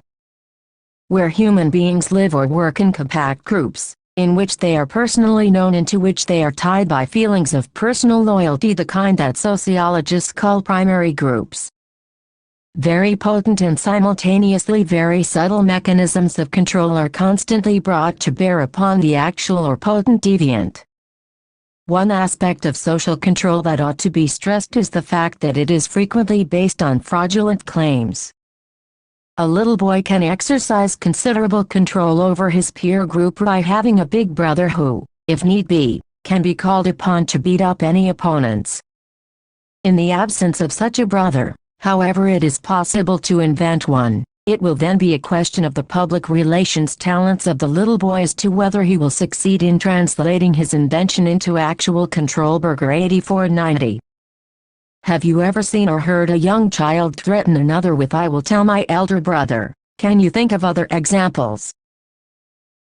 And also refers to the enforcing of values and patterns for maintaining order in society. Social control may be informal or formal. When the codified, systematic, and other formal mechanism of control is used, it is known as formal social control. There are agencies and mechanism of formal social control. For example, law and the state. In a modern society, formal mechanisms and agencies of social control are emphasized. In every society there is another type of social control that is known as informal social control. It is personal, unofficial and uncodified. They include smiles, making faces, body language, frowns, criticism, ridicule, laughter, etc. There can be great variations in their use within the same society. In day-to-day life they are quite effective. However, in some cases informal methods of social control may not be adequate in enforcing conformity or obedience. There are various agencies of informal social control, e.g. family, religion, kinship, etc. Have you heard about honor killing? Read the newspaper report which is given below and identify the different agencies of social control involved. A sanction is a mode of reward or punishment that reinforces socially expected forms of behavior. Social control can be positive or negative. Members of societies can be rewarded for good and expected behavior. On the other hand, negative sanctions are also used to enforce rules and to restrain deviance. Deviance refers to modes of action which do not conform to the norms or activity. 11. Can you think of examples drawn from your life how this unofficial social control operates? Have you in class or in your peer group noticed how a child who behaves a bit differently from the rest is treated? Have you witnessed incidents where children are bullied by their peer group to be more like the other children? Man kills sister for marrying from outside the caste. The elder brother of a 19-year-old girl here carried out an apparent honor killing by allegedly beheading her while she was asleep at a hospital. Police said on Monday, the girl was undergoing treatment at hospital for stab wounds after her brother attacked her on December 16 for marrying outside the caste, they said. She and her lover eloped on December 10th and returned to their houses here on December 16th after getting married, which was opposed by her parents, they said. The panchayat also tried to pressurize the couple, but they refused to be swayed. Values held by most of the members of a group or society. What is regarded as deviant is as widely variable as the norms and values that distinguish different cultures and subcultures. Likewise, ideas of deviance are challenged and change from one period to another. For example, a woman choosing to become an astronaut may be considered deviant at one time, and be applauded at another time even in the same society. You are already familiar with how sociology is different from common sense. The specific terms and concepts discussed in this chapter will help you further to move towards a sociological understanding of society. Glossary: Conflict theories, a sociological perspective that focuses on the tensions, divisions and competing interests present in human societies. Conflict theorists believe that the scarcity and value of resources in society produces conflict as groups struggle to gain access to and control those resources. Many conflict theorists have been strongly influenced by the writings of Marx. Functionalism, a theoretical perspective based on the notion that social events can best be explained in terms of the function they perform, that is, the contribution they make to the continuity of a society. And on a view of society as a complex system whose various parts work in relationship to each other in a way that needs to be understood. Identity, the distinctive characteristic of a person's character or the character of a group which relate to who they are and what is meaningful to them.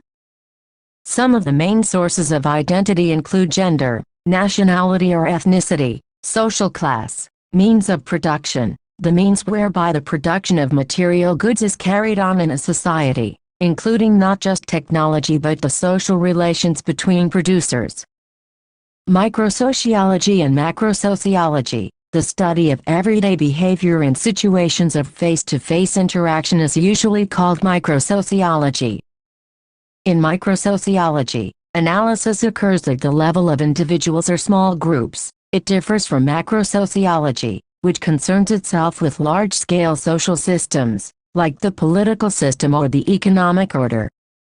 Though they appear to be distinct, they are closely connected. Natal, it relates to the place or time of one's birth. Are norms, rules of behavior which reflect or embody a culture's values, either prescribing a given type of behavior, or forbidding it. Norms are always 39 terms, concepts and their use in sociology backed by sanctions of one kind or another, varying from informal disapproval to physical punishment or execution. Sanctions, a mode of reward or punishment that reinforce socially expected forms of behavior. Exercises 1. Why do we need to use special terms and concepts in sociology? 2. As a member of society you must be interacting with and in different groups. How do you see these groups from a sociological perspective? 3. What have you observed about the stratification system existing in your society? How are individual lives affected by stratification? 4. What is social control? Do you think the modes of social control in different spheres of society are different? Discuss. 5. Identify the different roles and status that you play and are located in. Do you think roles and status change? Discuss when and how they change. Wiedingsberger, L. Peter 1976, Invitation to Sociology, A Humanistic Perspective, Penguin, Harmondsworth. Bottomore, Tom and Robert, Nisbet 1978, A History of Sociological Analysis, Basic Books, New York. Bottomore, Tom 1972, Sociology, Vintage Books, New York, Deshpande, Satish 2003, Contemporary India, A Sociological View, Viking. Delhi, Fernando, Franco, MACWAN, Jyotsna and Ramanathan, Suguna 2004, Journeys to Freedom Dalit Narratives, Samaya. Kolkata, Giddens, Anthony 2001, Sociology, 4th edition, Polity Press, Cambridge, Jayaram, N. 1987, Introductory Sociology, Macmillan India Limited. Delhi, Nongri, Tiplet 2003, Gender and the Kasi Family Structure, the Meghalaya Succession to Self-Acquired Property Act. 1984, in Edrej, Sharmila, Sociology of Gender, the Challenge of Feminist Sociological Knowledge, Sage Publications. New Delhi, pp. 182-194, Srinivas, M.N. 1996, Village, Caste, Gender and Method, Oxford University Press, New Delhi. 40. Introducing Sociology. Chapter 3, Understanding Social Institutions. Introduction. This book began with a discussion about the interaction of the individual and society. We saw that each of us as individuals occupies a place or location in society. Each one of us has a status and a role or roles, but these are not simply what we as individuals choose. They are not like roles a film actor may or may not opt to do. There are social institutions that constrain and control, punish and reward.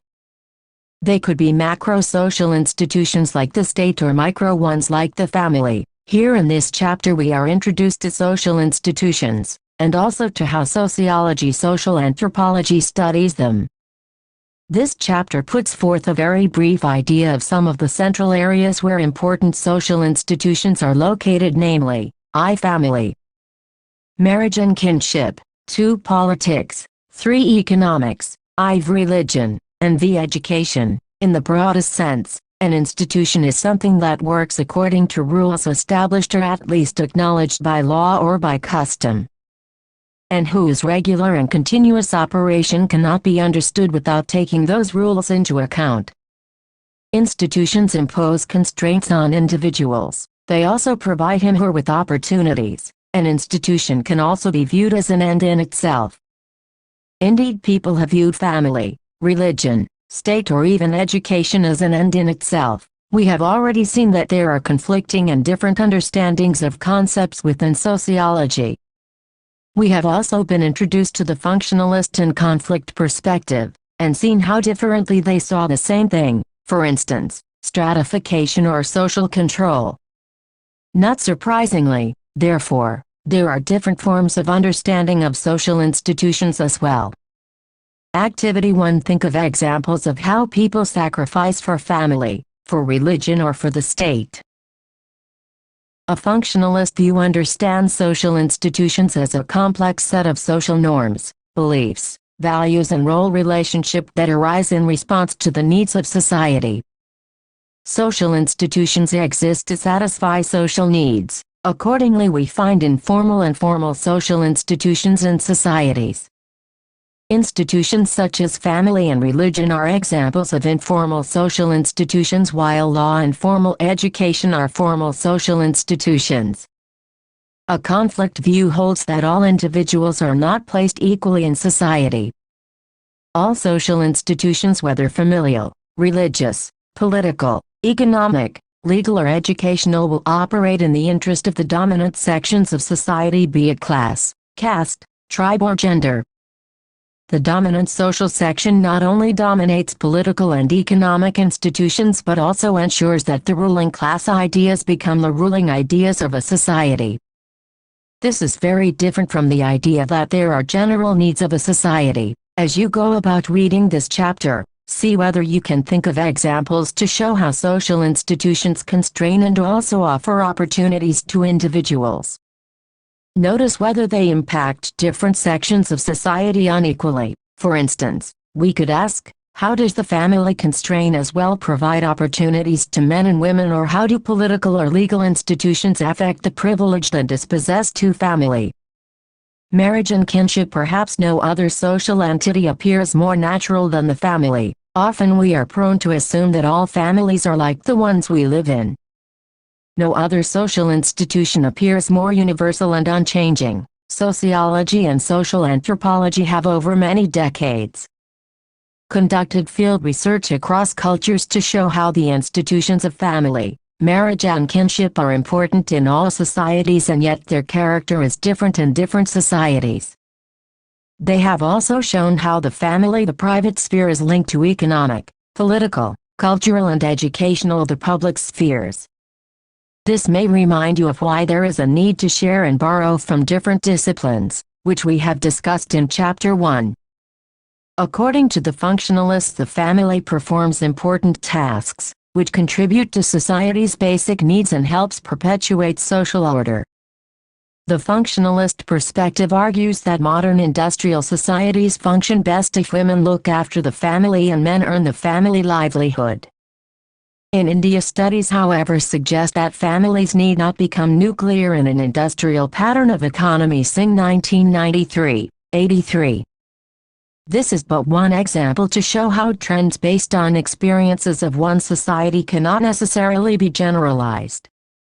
The nuclear family is seen as the unit best equipped to handle the demands of industrial society by the functionalists. In such a family, one adult can work outside home while the second adult cares for the home and children. In practical terms, this specialization of roles within the nuclear family involves the husband adopting the instrumental role as breadwinner, and the wife assuming the affective, emotional role in domestic settings. Goodman's 2001. This vision is questionable not just because it is gender unjust but because empirical studies across cultures and history show that it is untrue. Indeed, as you will see in the discussion on work and economy, how in contemporary industries like the garment export, women form a large part of the labor force. Such a separation also suggests that men are necessarily the heads of households. This is not necessarily true, as the box which is given below shows. Variation in family forms. A central debate in India has been about the shift from nuclear family to joint families. We have already seen how sociology questions common sense impressions. The fact is that nuclear families have always existed in India, particularly among deprived castes and classes.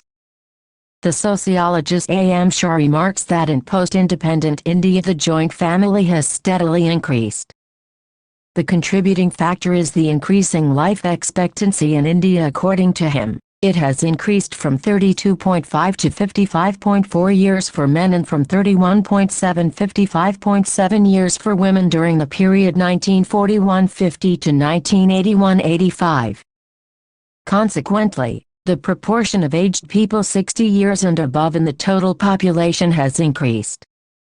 We have to ask, writes Shah, in what kind of household do these elderly people live? I submit, most of them live in joint households. Shah 1998. This again is a broad generalization, but in the spirit of the sociological perspective, it cautions us against blindly believing a common-sense impression that the joint family is fast eroding, and alerts us to the need for careful comparative and empirical studies. Studies have shown how diverse family forms are found in different female-headed households. When men migrate to urban areas, women have to plow and manage the agricultural fields. Many a time they become the sole providers of their families. Such households are known as female-headed households. Widowhood too might create such familial arrangement, or it may happen when men get remarried and stop sending remittance to their wives, children and other dependents. In such a situation, women have to ensure the maintenance of the family. Among the Kolams, a tribal community in southeastern Maharashtra and northern Andhra Pradesh, a female-headed household is an accepted norm. Societies. With regard to the rule of residence, some societies are matrilocal in their marriage and family customs, while others are patrilocal. In the first case, the newly married couple stays with the woman's parents, whereas in the second case the couple lives with the man's parents. A patriarchal family structure exists where the men exercise authority and dominance, and matriarchy where the women play a major role in decision-making in the family. While matrilineal societies exist, the same cannot be claimed about matriarchal societies. Families are linked to other social spheres and families change often. In our everyday life we look at the family as distinct and separate from other spheres such as the economic or political. However, as you will see for yourself, the family, the household, its structure and norms are closely linked to the rest of society. An interesting example is that of the unintended consequences of the German unification. During the post-unification period in the 1990s, Germany witnessed a rapid decline in marriage. Notice how families and residences are different: work and home. Because the new German state withdrew all the protection and welfare schemes which were provided to the families prior to the unification. With growing sense of economic insecurity, people responded by refusing to marry. This can also be understood as a case of unintended consequence. Chapter 1. Family and kinship are thus subject to change and transformation due to macroeconomic processes, but the direction of change need not always be similar for all countries and regions. Moreover, change does not mean the complete erosion of previous norms and structure. Change and continuity coexist. How gendered is the family? The belief is that the male child will support the parents in the old age and the female child will leave on marriage results in families investing more in a male child. Despite the biological fact that a female baby has better chances of survival than a male baby, the rate of infant mortality among female children is higher in comparison to male children in lower age group in India. The institution of marriage. Historically, marriage has been found to exist in a wide variety of forms in sex ratio in India between 1901–2011. Year sex ratio 1901 972 1961 941 1911 964 1971 930 1921 955 1981 934 1931 950 1991 926 1941, 945 2001 933 1951 946 2011 940 Activity 2A Telugu expression states, bringing up a daughter is like watering a plant in another's courtyard. Find out other such sayings that are contrary. Discuss how popular sayings reflect the social arrangement of a society. The incidence of female feticide has led to a sudden decline in the sex ratio. The child sex ratio has declined from 934 per 1,000 males in 1991 to 927 in 2001. The percentage of decline in the child sex ratio is more alarming. The situation of prosperous states like Punjab, Haryana, Maharashtra and Western Uttar Pradesh is all the more grave. In Punjab, the child sex ratio has declined to 793 girls per 1,000 boys. In some of the districts of Punjab and Haryana it has fallen below 700. Different societies. It has also been found to perform differing functions. Indeed, the manner in which marriage partners are arranged reveals an astonishing variety of modes and customs. Right for upper caste Hindu widows was denied, and that the campaign for widow remarriage was a major issue in the 19th century reform movements. What you are probably less aware is that today in modern India nearly 10% of all women and 55% of women over 50 years are widows. Chin 2353. Polygamy denotes marriage to more than one mate at one time and takes the form of either polygyny, one husband with two or more wives, or polyandry, one wife with two or more husbands. Usually where economic conditions are harsh, polyandry may be one response of society, since in such situations a single male cannot adequately support a wife and children. Also, extreme poverty conditions pressurize a group to limit its population. The matter of arranging marriages, rules and prescriptions in some societies. The decisions regarding mate selection are made by parents' relatives. In some other societies, individuals are relatively free to choose their own mates. Rules of endogamy and exogamy. In some societies these restrictions are subtle, while in some others, individuals who can or cannot be married are more explicitly and specifically defined. Forms of marriage based on rules governing eligibility and ineligibility of mates is classified as endogamy and exogamy. Forms of marriage. Marriage has a large variety of forms. These forms can be identified on the basis of the number of partners and rules governing who can marry whom. In terms of the number of partners that can legitimately enter into matrimony, we have two forms of marriage, namely, monogamy and polygamy. Monogamy restricts the individual to one spouse at a time. Under this system, at any given time a man can have only one wife and a woman can have only one husband. Even where polygamy is permitted, in actual practice, monogamy is more widely prevalent. In many societies, individuals are permitted to marry again, often on the death of the first spouse or after divorce. But they cannot have more than one spouse at one and the same time. Such monogamous marriages are termed serial monogamy.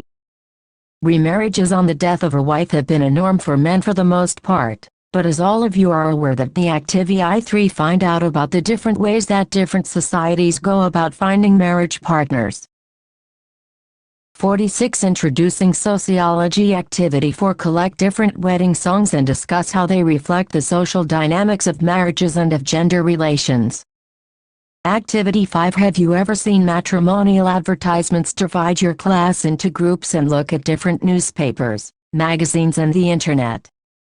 Discuss your findings. Do you think endogamy is still the prevalent norm? How does it help you to understand choice in marriage? More importantly, what kind of changes in society does it reflect? Endogamy requires an individual to marry within a culturally defined group of which he or she is already a member, as for example, caste. Exogamy, the reverse of endogamy, requires the individual to marry outside of his/her own group. Endogamy and exogamy are in reference to certain kinship units, such as clan, caste and racial, ethnic or religious groupings. In India, village exogamy is practiced in certain parts of North India. Village exogamy ensured that daughters were married into families from villages far away from home. This arrangement ensured smooth transition and adjustment of the bride into the affinal home without interference of her kinsmen. The geographical distance plus the unequal relationship in the patrilineal system ensured that married daughters did not get to see their parents too often. Thus parting from natal home was a sad occasion and is the theme of folk songs, which depict the pain of departure. Father, we are like flocks of bird, we shall fly away, our flight will be long, we know not to which region we will go. Father, my palanquin cannot pass through your palace, because the door is too small. Daughter, I shall remove a brick to enlarge the passage for your palanquin, you must go to your home. Janana 1993, WS26 Rockabye Baby, combs in your pretty hair, the bridegroom will come soon and take you away. The drums beat loudly.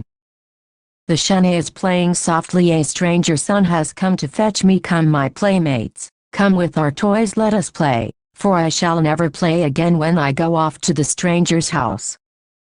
Dubé 2001, 94. Defining some basic concepts, particularly those of family. Kinship and marriage. A family is a group of persons directly linked by kin connections, the adult members of which assume responsibility for caring for children. Kinship ties are connections between individuals, established either through marriage or through the lines of descent that connect blood relatives, mothers, fathers, siblings, offspring, etc. Marriage can be defined as a socially acknowledged and approved sexual union between two adult individuals. When two people marry, they become kin to one another. The marriage bond also, however, connects together a wider range of people. Parents, brothers, sisters and other blood relatives become relatives of the partner through marriage. The family of birth is called family of orientation, and the family in which a person is married is called the family of procreation. The kin who are related through blood are called consanguinal kin, while the kin who are related through marriage are called affines. As we move on to the next section on work and economic institutions, you will notice how the family and economic life are closely interconnected. 3. Work and economic life. What is work? As children and young students, we imagine what kind of work we will do when we grow up. Work here quite clearly refers to paid employment. This is the most widely understood sense of work in modern times. This in fact is an oversimplified view. Many types of work do not conform to the idea of paid employment. Much of the work done in the informal economy, for example, is not recorded in any direct way in the official employment statistics. The term informal economy refers to transactions outside the sphere of regular employment, sometimes involving the exchange of cash for services provided, but also often involving the direct exchange of goods or services. We can define work, whether paid or unpaid, as the carrying out of tasks requiring the expenditure of mental, and there was no occupation which Tiny's granny had not tried at some stage of her life. From the time she was old enough to hold her own cup, she had started working at odd jobs in people's houses in return for her 2 meals a day in cast-off clothes. Exactly what the words odd jobs mean, only those know who have been kept at them at an age when they ought to have been laughing and playing with other children. Anything from the uninteresting duty of shaking the baby's rattle to massaging the master's head comes under the category of odd jobs. Chugte 2004, 125. Find out more about the various kinds of work done from your own observation or literature or even films. Discuss. 48. Introducing sociology. Types of work. Physical effort, which has as its objective the production of goods and services that cater to human needs. Modern forms of work and division of labor. In pre-modern forms of society, most people worked in the field or cared for the livestock. In the industrially developed society, only a tiny proportion of the population works in agriculture. And farming itself has become industrialized. It is carried on largely by means of machines rather. Activity 6. Find out the proportion of Indians who are in rural-based occupations. Make a list of these occupations. People seeking jobs in factories were trained to perform a specialized task and receive a wage for this work. Managers supervised the work, for their task was to enhance worker productivity and discipline. One of the main features of modern societies is an enormous expansion of economic interdependence. We are all dependent on an immense number of other workers stretching right across the world for the products and services that sustain our lives. With few exceptions, the vast majority of people in modern societies do not produce the food they eat, the houses they live in, or the material goods they consume. Then by human hand, in a country like India, the larger share of the population continues to be rural and agricultural or involved in other rural-based occupations. There are other trends in India too, for instance an expansion of the service sector. One of the most distinctive characteristics of the economic system of modern societies is the existence of a highly complex division of labor. Work has been divided into an enormous number of different occupations in which people specialize. In traditional societies, non-agricultural work entailed the mastery of a craft. Craft skills were learned through a lengthy period of apprenticeship, and the worker normally carried out all aspects of the production process from beginning to end. Activity 7. Find out whether there has been a shift to the service sector in India in recent times. Which are these sectors? Activity 9. Make a list of the food that you eat, the materials that were used to make the houses you live in, the clothes you wear. Find out how and who made them. Modern society also witnesses a shift in the location of work. Before industrialization, most work took place at home and was completed collectively by all members of the household. Advances in industrial technology, such as machinery operating on electricity and coal, contributed to the separation of work and home. Factories owned by capitalist entrepreneurs became the focal point of industrial development. Transformation of work. Industrial processes were broken down into simple operations that could be precisely timed, organized and monitored. Mass production demands mass markets. One of the most significant innovations was the Activity 8. Have you seen a master weaver at work? Find out how long one piece of shawl may take to make. 50. Introducing sociology. Discuss the two forms of production in the two sets of visuals. Cloth production in a factory. 51. Understanding social institutions. Threshing of paddy in a village. Construction of a moving assembly line. Modern industrial production needed expensive equipment and continuous monitoring of employees through monitoring or surveillance systems.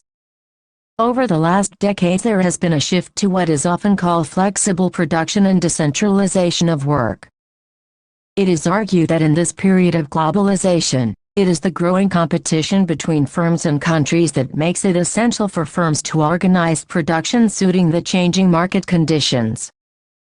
To illustrate how this new system operates and what the implications may be for the workers, read the quote from a study of the garment industry in Bangalore. The industry is essentially part of a long supply chain, and the freedom of manufacturers is to that extent extremely limited. There are, in fact, more than 100 operations between the designer and the final consumer. In this chain, only 15 are in the hands of the manufacturer. Any serious agitation for a rise in wages would lead manufacturers to shift their operations to other localities, beyond the reach of unionists. Whether it is the payment of the existing minimum wage, or its substantial revision upwards. What is important is to enlist the support of the retailer in order to create the necessary pressure upon the government and local agencies for a higher wage structure and its effective implementation. Thus the vision here is that of the creation of an International Opinion Forum. Roy Chowdhury, 2005, 2254. Read the above given report carefully. Notice how the new organization of production and a body of customers outside the country have altered the economics and the politics of production. IV politics. Political institutions are concerned with the distribution of power in society. Two concepts, which are critical to the understanding of political institutions, are power and authority.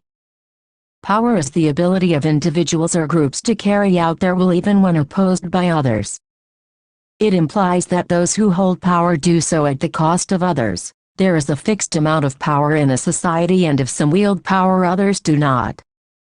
In other words, an individual or group does not hold power in isolation, they hold it in relation to others. This notion of power is fairly inclusive and extends from family elders assigning domestic duties to their children to principals enforcing discipline in school. From the general manager of a factory distributing work among the executives to political leaders regulating programs of their parties. The principal has power to maintain discipline in school. The president of a political party possesses power to expel a member from the party. In each case, an individual or group has power to the extent to which others abide by their will. In this sense, political activities or politics is concerned with power. But how is this power applied to achieve its aim? Why do people comply with others' commands? Answers to these questions could be found with reference to a related concept of authority. Power is exercised through authority. Authority is that form of power, which is accepted as legitimate, that is, as right and just. It is institutionalized because it is based on legitimacy. People in general accept the power of those in authority as they consider their control to be fair and justified.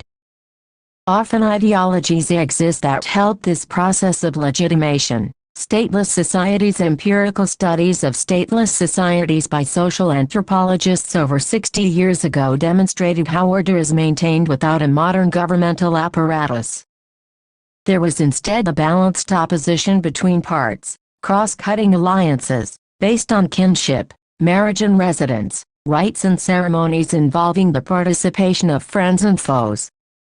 As we all know, the modern state has a fixed structure and formal procedures, yet are not some of the informal mechanisms mentioned above as features of stateless societies present also in state societies.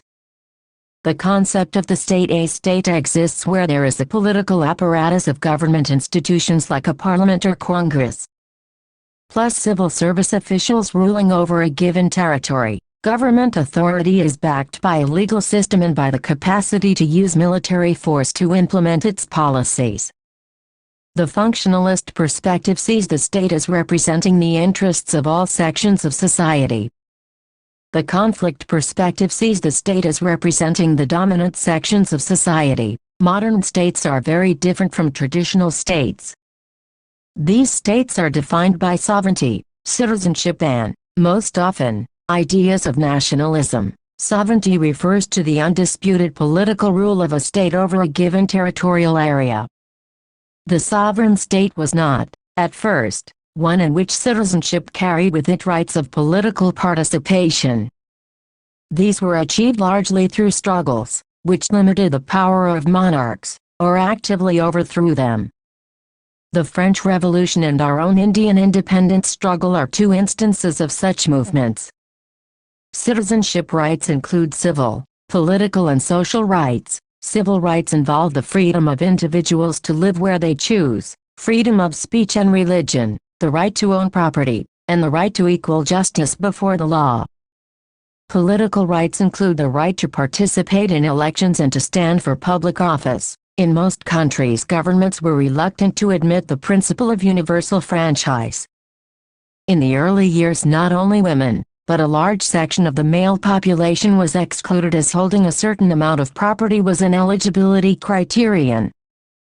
Women had to wait longer for the vote. The third type of citizenship rights are social rights. These concern the prerogative of every individual to enjoy a certain minimum standard of economic welfare and security.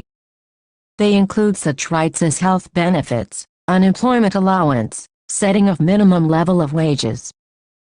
The broadening of social or welfare rights led to the welfare state, which was established in Western societies since the Second World War. States of the erstwhile socialist countries had far-reaching provision in this sector. In most developing countries, this was virtually non-existent. All over the world today, these social rights are being attacked as liabilities on the state and hindrances to economic growth.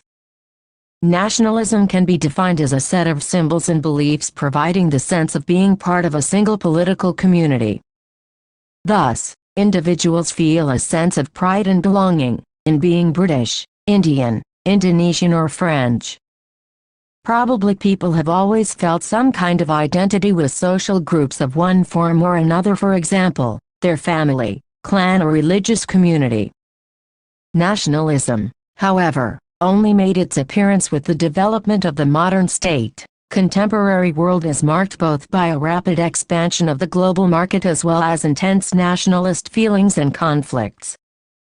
Sociology has been interested in the broader study of power, not just with the formal apparatus of government. It has been interested in the distribution of power between parties, between classes, between castes, and between activity. 10. Find out when women got voting rights in different countries. Why do you think that despite the right to vote and the right to stand for public office, women are so inadequately represented? Will power in its wider sense be a useful concept to understand this underrepresentation in the parliament and other bodies? Does the existing division of labor within families and households impact women's participation in political life? Find out why there is a demand for 33% reservation for women in the parliament. Activity 11. Collect information about different states doing away with social rights. Find out what explanation is given for this. Discuss and see whether you can see the relationship between the economic, political and social spheres. Activity 12. Collect information of events that show the growth of global interconnectedness as well as instances of divisions along ethnic, religious, national conflicts. Discuss how politics and economics may have a part to play in them. 55. Understanding social institutions. Communities based on race, language and religion. Its focus is not just on what may be called specifically political association, such as state legislatures, town councils and political parties, but also associations such as schools, banks and religious institutions whose aims are not primarily political. The scope of sociology has been wide. Its range has extended from the study of international movements such as women or environmental to village factions. The religion has been a subject of study and reflection for a very long time. In Chapter 1, we have seen how sociological findings about society are different from religious reflections. The sociological study of religion is different from a religious or theological study of religion in many ways. 1. It conducts empirical studies of how religions actually function in society and its relationship to other institutions. 2. It uses a comparative method. 3. It investigates religious beliefs, practices and institutions in relation to other aspects of society and culture. The empirical method means that the sociologist does not have a judgmental approach to religious phenomena. The comparative method is important because in a sense it brings all societies on level with each other. It helps to study without bias and prejudice. The sociological perspective means that religious life can be made intelligible only by relating it to domestic life, economic life and political life. Religion exists in all known societies, although religious beliefs and practices vary from culture to culture. Characteristics that all religions seem to share are set of symbols, invoking feelings of reverence or awe, rituals or ceremonies, a community of believers. The rituals associated with religion are very diverse. Ritual acts may include praying, chanting, singing, eating certain kinds of food or refraining from doing so, fasting on certain days, and so on. Since ritual acts are oriented towards religious symbols, they are usually seen as quite distinct from the habits and procedures of ordinary life. Lighting a candle or diya to honor the divine differs completely in its significance from doing so simply to light a room. Religious rituals are often carried out by an individual in his/her personal everyday life, but all religions also involve ceremonials practiced collectively by believers. Regular ceremonials normally occur in special places: churches, mosques, temples, shrines. Religion is about the sacred realm. Think of what members of different religions do before entering a sacred realm, for example covering one's head, or not covering one's head, taking off shoes, or wearing particular kind of clothes, etc. What is common to them all is the feeling of awe, recognition and respect for sacred places or situations. 56. Introducing sociology. Sociologists of religion, following Emile Durkheim, are interested in understanding this sacred realm which every society distinguishes from the profane. In most cases, the sacred includes an element of the supernatural. Often the sacred quality of a tree or a temple comes with the belief that it is sacred precisely because there is some supernatural force behind it. However, it is important to keep in mind that some religions like early Buddhism and Confucianism had no conception of the supernatural, but did allow sufficient reverence for things and persons which they considered sacred. Studying religion sociologically lets us ask questions about the relationship of religion with other social institutions. Religion has had a very close relationship with power and politics. For instance, periodically in history there have been religious movements for social change, like various anti-caste movements or movements against gender discrimination. Religion is not just a matter of the private belief of an individual, but it also has a public character. And it is this public character of religion, which has an important bearing on other institutions of society. We have seen how sociology looks at power in a wide sense. It is, therefore, of sociological interest to look at the relationship between political and religious spheres.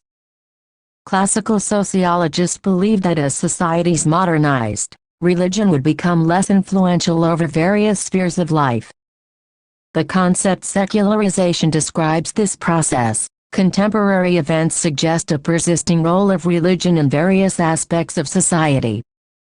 Why do you think this is so? A pioneering work by Max Weber 1864–1920 demonstrates how sociology looks at religion in its relationship to other aspects of social and economic behavior.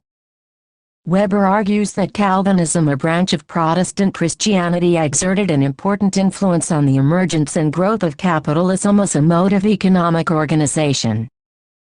The Calvinists believed that the world was created for the glory of God, meaning that any work in this world had to be done for His glory, making even mundane works acts of worship.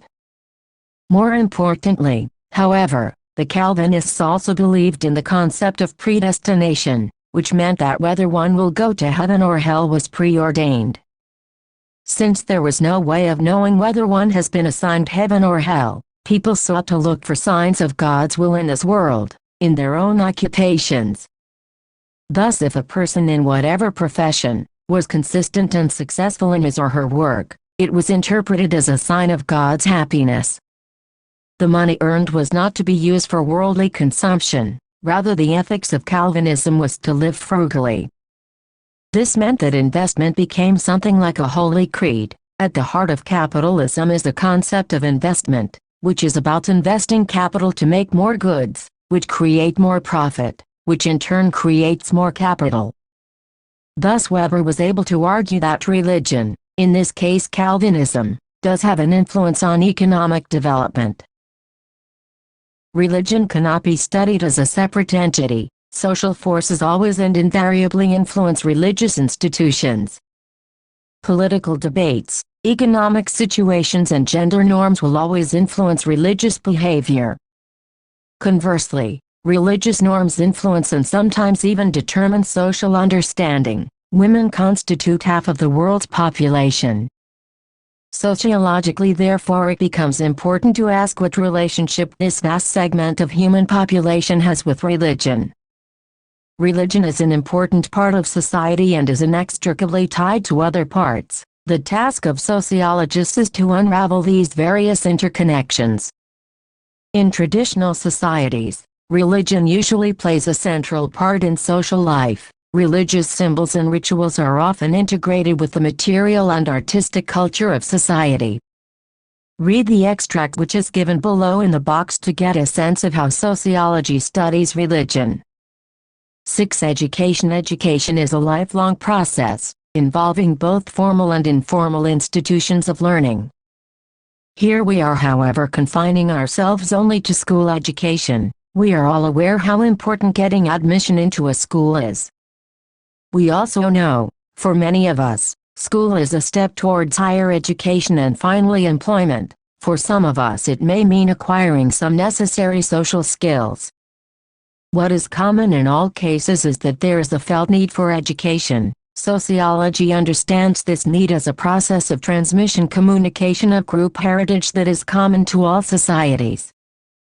There is a qualitative distinction between simple societies and complex, modern societies. In the case of the former, there was no need for formal schooling. Many extraneous factors have affected the traditional lives of the religious specialists. The most important of these are the growth of new employment and educational opportunities in Nasik. After independence, the way of life of the priests has been changing fast. Now the sons and daughters are sent to school and are trained for jobs other than traditional ones. Like all places of pilgrimage, Nasik also gave rise to supplementary centers around religious activities. It was a normal routine for a pilgrim to take home the sacred water of the Godavari in a copper pot. The coppersmiths provided these wares. The pilgrims also bought wares, which they took home to be distributed as gifts among their relatives and friends. For long, Nasik was known for its proficient craftsmen in brass, copper and silver. Since the demand for the wares is intermittent and uncertain, not all the adult males can be supported by this occupation. Many craftsmen have entered industry and business, both small and large-scale. Acharya 1974, 399-401.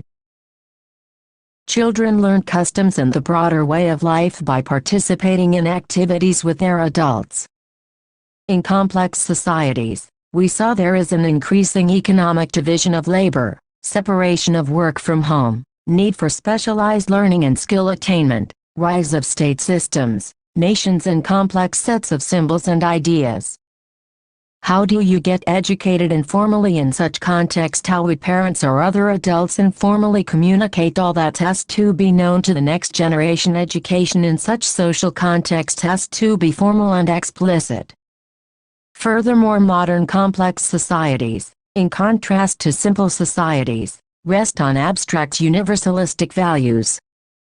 This is what distinguishes it from a simple society that depends on particularistic values, based on family, kin, tribe, caste or religion. Schools in modern societies are designed to promote uniformity, standardized aspirations and universalistic values. There are many ways of doing this. For example, one can speak of uniform dress for school children.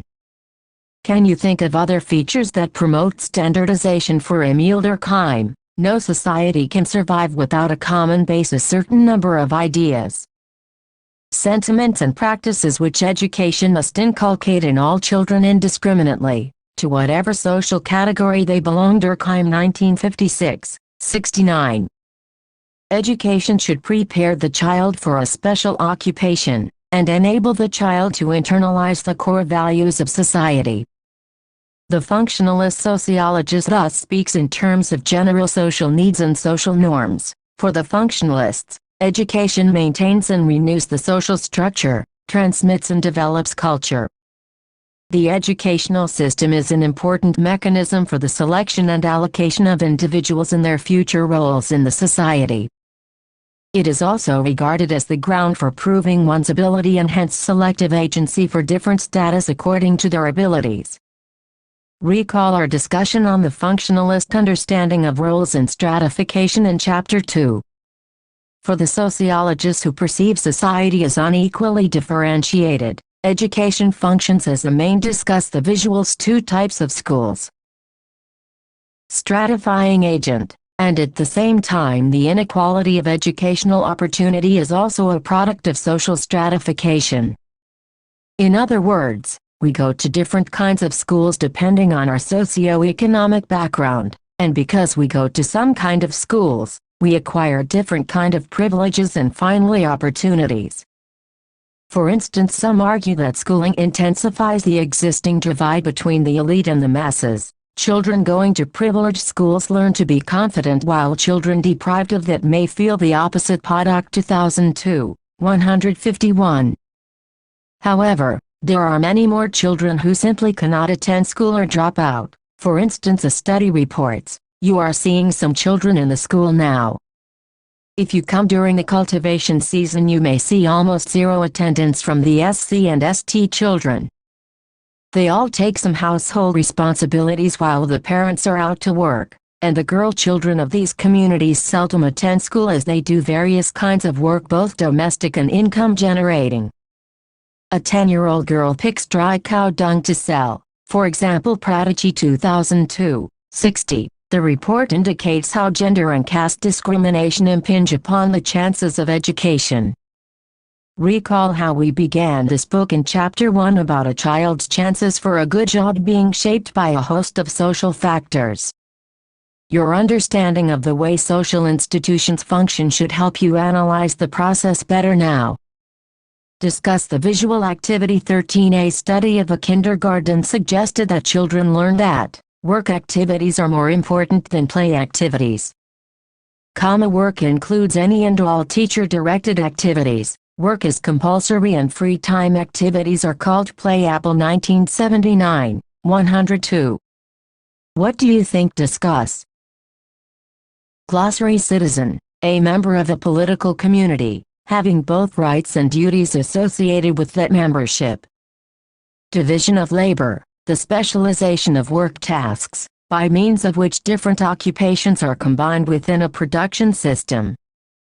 All societies have at least some rudimentary form of division of labor. With the development of industrialism, however, the division of labor becomes vastly more complex than in any prior type of production system. In the modern world, the division of labor is international in scope. Gender, social expectations about behavior regarded as appropriate for the members of each sex. Gender is seen as a basic organizing principle of society. Empirical investigation, factual inquiry carried out in any given area of sociological study. Endogamy, when marriage is within a specific caste, class or tribal group. Exogamy, when marriage occurs outside a certain group of relations. Ideology, shared ideas or beliefs, which serve to justify the interests of dominant groups. Ideologies are found in all societies in which there are systematic and ingrained inequalities between groups. The concept of ideology connects closely with it of power, since ideological systems serve to legitimize the differential power which groups hold. Legitimacy, the belief that a particular political order is just and valid. Monogamy, when marriage involves one husband and one wife alone. Polygamy, when marriage involves more than one mate at one time. Polyandry, when more than one man is married to a woman. Polygyny, when more than one woman is married to a man. Service industries, industries concerned with the production of services rather than manufactured goods, such as the travel industry. State society, a society which possesses a formal apparatus of government. Stateless society, a society which lacks formal institutions of government. Social mobility, movement from one status or occupation to another. Sovereignty, the undisputed political rule of a state over a given territorial area. Exercises 1. Note what are the marriage rules that are followed in your society. Compare your observations with these made by other students in the class. Discuss 2. Find out how membership, residence pattern and even the mode of interaction changes in the family with broader economic, political and cultural changes, for instance migration. 3. Write an essay on work. Focus on both the range of occupations, which exist and how they change. 4. Discuss the kind of rights that exist in your society. How do they affect your life? 5. How does sociology study religion? 6. Write an essay on school as a social institution. Draw from both your reading as well as your personal observations. 7. Discuss how these social institutions interact with each other. You can start the discussion from yourself as a senior school student, and move on to how you are shaped by different social institutions. Are you entirely controlled or can you also resist and redefine social institutions? Readings Acharya. Hamilton 1974. Changing Role of Religious Specialists in Nasik the Pilgrim City, in Ed Rao, MSA, An Urban Sociology in India, Reader and Sourcebook. Arya Longman, New Delhi, pages 391-403, Apple, Michael W. 1979, Ideology and Curriculum, Rutledge and Kegan Paul. London, Chugte, Isma 2004. Tiny's Granny in Contemporary Indian Short Stories, Series 1, Sahitya Akademi. New Delhi, Dubey, Leela 2001, Anthropological Explorations in Gender, Intersecting Fields, Sage Publications. New Delhi, Durkheim, Emil 1956, Education and Sociology, The Free Press, New York, Potok, Avijit 2002, Social Implications of Schooling, Knowledge, Pedagogy and Consciousness, Rainbow Publishers, Delhi, Prodigy 2002, The Prodigy Education Report, Prodigy Trust. Delhi. 62 Introducing Sociology Roy Chaudhry, Supriya 2005, Labor Activism and Women in the Unorganized Sector, Garment Export Industry in Bangalore. Economic and Political Weekly, May 28, June 4, pages 2250-2255, Shah, A.M. 1998, Family in India, Critical Essays, Arya Longman. Hyderabad, Singh, Yajendra 1993, Social Change in India, Crisis and Resilience, Haranand Publications. New Delhi, Oberoi, Patricia 2002, Family, Kinship and Marriage in India, in Students Britannica, India. Volume 6, Encyclopaedia Britannica Private Limited, New Delhi, pp. 145-155, 2019 2. 63 Culture and Socialization. Introduction. Culture, like society, is a term used frequently and sometimes vaguely. This chapter is meant to help us define it more precisely and to appreciate its different aspects. In everyday conversation, culture is confined to the arts, or alludes to the way of life of certain classes or even countries.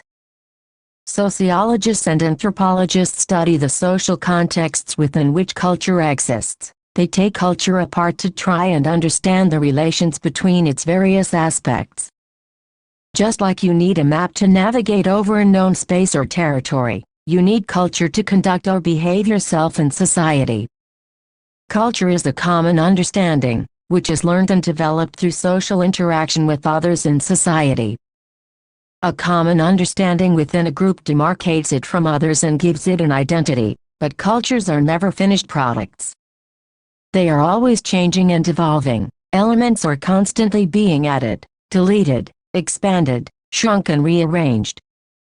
This makes cultures dynamic as functioning units. The capacity of individuals to develop a common understanding with others and to draw the same meanings from signs and symbols is what distinguishes humans from other animals. Creating meaning is a social virtue as we learn it in the company of Chapter 4 Culture and Socialization. Activity 1. How do you greet another person in your culture? Do you greet different kinds of persons, friends, older relatives, the other gender, people from other groups differently? Discuss any awkward experience you may have had when you did not know how you should greet a person. Is that because you did not share a common culture, but next time round you will know what to do? Your cultural knowledge thereby expands and rearranges itself. Others in families, groups and communities. We learn the use of tools and techniques as well as the non-material signs and symbols through interaction with family members, friends and colleagues in different social settings. Much of this knowledge is systematically described and conveyed either orally or through books. For example, notice the interaction below. Notice how words and facial expressions convey meaning in a conversation. Social setup. Like in villages, towns and cities, in different environments, people adapt different strategies to cope with the natural and social conditions. This leads to the emergence of diverse ways of life or cultures. Disparities in coping mechanisms were evident during the devastating tsunami of December 26, 2004. Which affected some parts of the Tamil Nadu and Kerala coast as well as the Andaman and Nicobar Islands in India. People on the mainland and islands are integrated into a relatively modern way of life, but this learning prepares us for carrying out our roles and responsibilities in society. You have already dealt with status and roles. What we learn in the family is primary socialization, while that which happens in school and other institutions are secondary socialization. We shall discuss this in greater detail later in this chapter. To diverse settings, different cultures. Humans live in a variety of natural settings like in the mountains and plains, in forests and clear lands, in deserts and river valleys, in islands and mainlands. They also inhabit different fisherfolk, and the service personnel in the islands were caught unaware and suffered large-scale devastation and much loss of life. On the other hand, the primitive tribal communities in the islands like the Anjas, Jaros, Great Andamanese or Shumpans who had no access to modern science and technology, foresaw the calamity based on their experiential knowledge and saved themselves by moving on to higher ground. This shows that having access to modern science and technology does not make modern cultures superior to the tribal cultures of the islands. Hence, cultures cannot be ranked but can be judged adequate or inadequate in terms of their ability to cope with the strains imposed by nature. Commuter asks auto driver, Indiranagar. The verb that conveys the question Barthira or will you come is implied in the arch of the eyebrow. Driver jerks his head in the direction of the back seat if the answer is yes. If it is no, which is more likely the case as every true blue Bangalorean knows, he might just drive away or grimace as if he has heard a bad word or shake his head with a smile that seems to suggest a sorry, all depending on the mood of the moment. 65. Culture and socialization. Discuss how natural settings affect culture. Defining culture. Often the term culture is used to refer to the acquiring of refined taste in classical music, dance forms, painting. This refined taste was thought to distinguish people from the uncultured masses, even concerning something we would today see as individual. Like the preference for coffee over tea, by contrast, the sociologist looks at culture not as something that distinguishes individuals, but as a way of life in which all members of society, habits acquired by man as a member of society. Tyler 1871. Discuss how the visual captures a way of life 2 generations later. The founder of the functional school of anthropology, Bronislaw Malinowski of Poland 1884–1942 wrote, "Culture comprises inherited artifacts, goods, technical process, ideas, habits and values." Malinowski 1931, 621–46. Clifford Geertz suggested that we look at human actions in the same way as we look at words in a book, and see them as conveying a message. Man is an animal suspended in webs of significance he himself has spun. I take culture to be those webs. The search is not for a causal explanation, but for an interpretative one, that is in search for meaning. Geertz 1973, 5. Likewise, Leslie Whitehead placed a comparable emphasis on culture as a means of adding meaning to objective reality, using the example of people regarding water from a particular source as holy. Participate. Every social organization develops a culture of its own. One early anthropological definition of culture comes from the British scholar Edward Tyler. Culture or civilization taken in its wide ethnographic sense is that complex whole which includes knowledge, belief, art, morals, law, custom and any other capabilities and activity to find out from at least one region other than your own how natural environment affects food habits, patterns of dwelling, clothing and the ways in which God or gods are worshipped. Activity 3. Identify equivalents in Indian languages for the word culture. What associations do these carry? 67. Culture and socialization. Do you notice anything in Malinowski's definition that is missing in Tyler's apart from his mention of art? All the things listed by Tyler are non-material. This is not because Tyler himself never looked at material culture. He was in fact a museum curator, and most of his anthropological writing was based on the examination of artifacts and tools from societies across the world, which he had never visited. We can now see his definition of culture as an attempt to take into account its intangible and abstract dimensions, so as to acquire a comprehensive understanding of the societies he was studying. Malinowski happened to be stranded on an island in the Western Pacific during the First World War, and discovered thereby the value of remaining for an extended period with the society one was studying. This led to the establishment of the tradition of fieldwork. You will read about it in Chapter 5.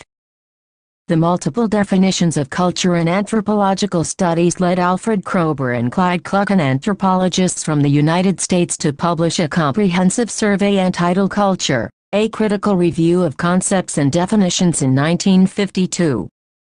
A sample of the various definitions is presented below. Try comparing these definitions to see which of these or which combination of these you find most satisfactory. You may first find yourself noticing words which recur: way, learn and behavior. However, if you then look at how each is used, you may be struck by the shifts in emphasis.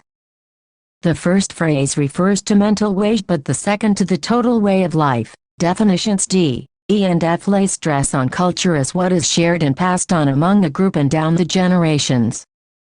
The last two phrases are the first to refer to culture as a means of directing behavior. Culture is a way of thinking, feeling, believing. B, the total way of life of a people. C, an abstraction from behavior. D, learned behavior. E, a storehouse of pooled learning. F, the social legacy the individual acquires from his group. G, a set of standardized orientations to recurrent problems. H, a mechanism for the normative regulation of behavior.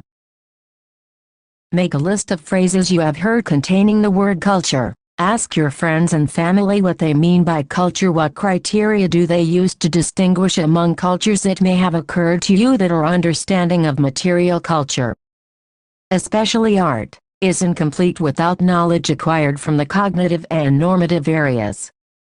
It is true that our developing understanding of social process would draw upon all these areas, but we might find that in a community where few have acquired the cognitive skill of literacy, it in fact becomes the norm for private letters to be read out by a third party.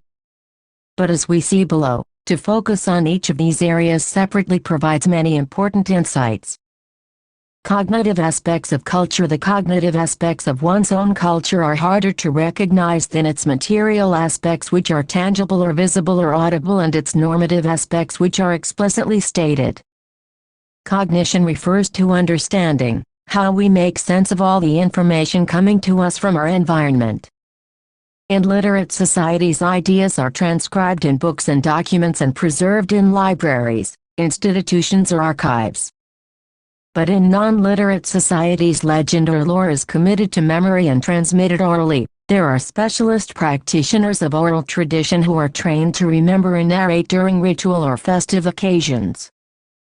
Let us think about how writing may affect the production and consumption of art. In his influential book, Orality and Literacy, Walter Wong cites a study of 1971 that states that only 78 of the approximately 3,000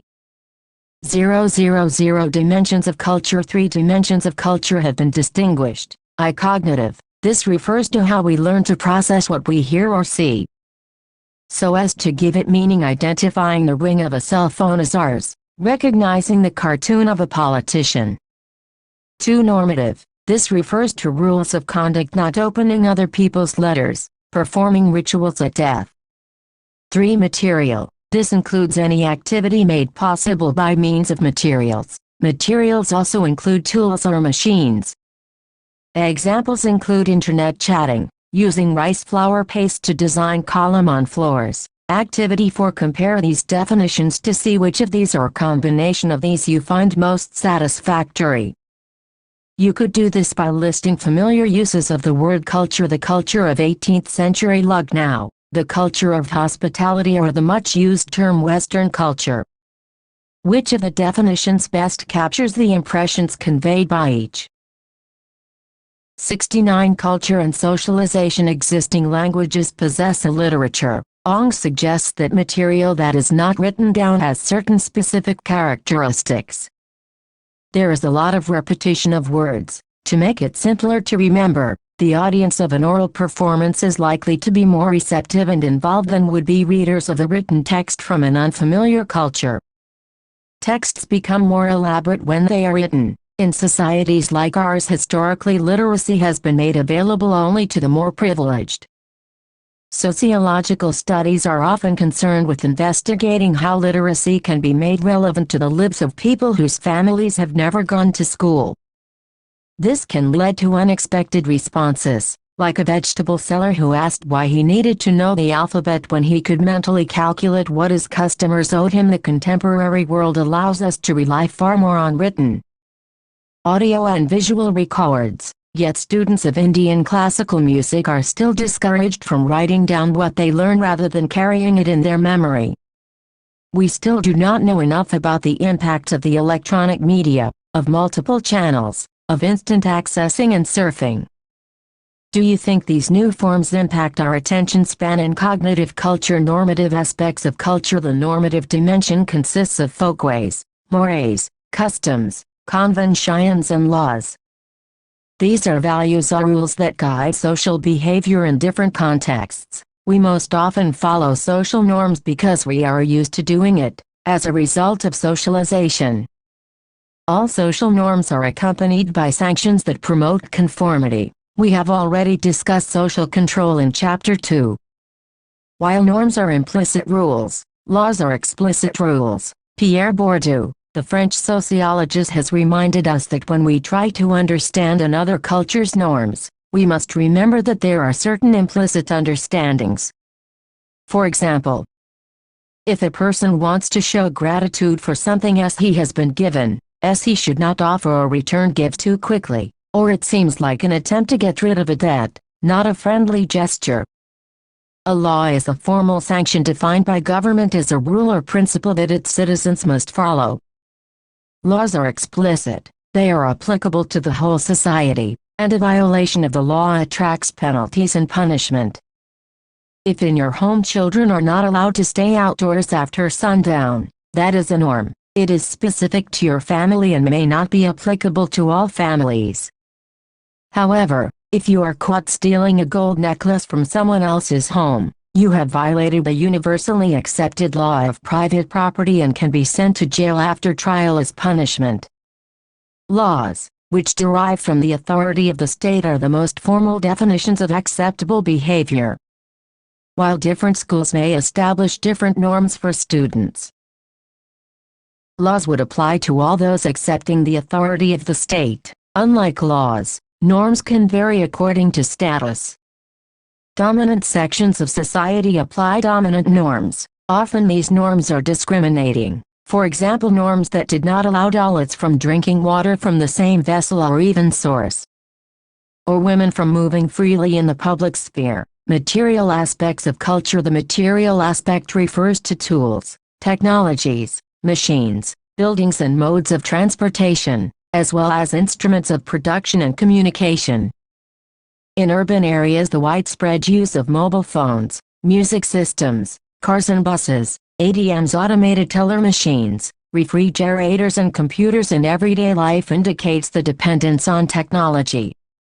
Even in rural areas, the use of transistor radios or electric motor pumps for lifting water from below the surface for irrigation demonstrates the adoption of technological devices for increasing production. In sum, there are two principal dimensions of culture, material and non-material. While the cognitive and normative aspects are non-material, the material dimension is crucial to increase production and enhance the quality of life. For integrated functioning of a culture, the material and non-material dimensions must work together. But when the material or technological dimensions change rapidly, the non-material aspects can lag behind in terms of values and norms. This can give rise to a situation of culture lag when the non-material dimensions are unable to match the advances of technology. Culture and identity. Identities are not inherited but fashioned both by the individual and the group through their relationship with others. For the individual, the social roles that he plays imparts identity. Every person in modern society plays multiple roles. For instance, within the family, he may be a parent or a child, but for each of the specific roles there are particular responsibilities and powers. It is not sufficient to enact roles. They also have to be recognized and acknowledged. This can often be done through the recognition of the particular language that is used among role players. Students in schools have their own way of referring to their teachers, other students, class performances. By creating this language, which also serves as a code, they create their own world of meanings and significances. Similarly, women are also known to create their own language and through it their own private space beyond the control of men, especially when they congregate at the pond to bathe in rural areas or across washing lines on rooftops in urban areas. In a culture there can be many subcultures, like that of the elite and working class youth. Subcultures are marked by style, taste and association. Particular subcultures are identifiable. 71. Culture and socialization by their speech, dress codes, preference for particular kind of music or the manner in which they interact with their group members. Subcultural groups can also function as cohesive units which impart an identity to all group members. Within such groups there can be leaders and followers, but group members are bound by the purpose of the group and work together to achieve their objectives. For instance, young members of a neighborhood can form a club to engage themselves in sports and other constructive activities. Such activities create a positive image of the members in the locality, and this gives the members not only a positive self-image but also inspires them to perform better in their activities. The orientation of their identity as a group undergoes a transformation. The group is able to differentiate itself from other groups and thereby create its own identity through the acceptance and recognition of the neighborhood.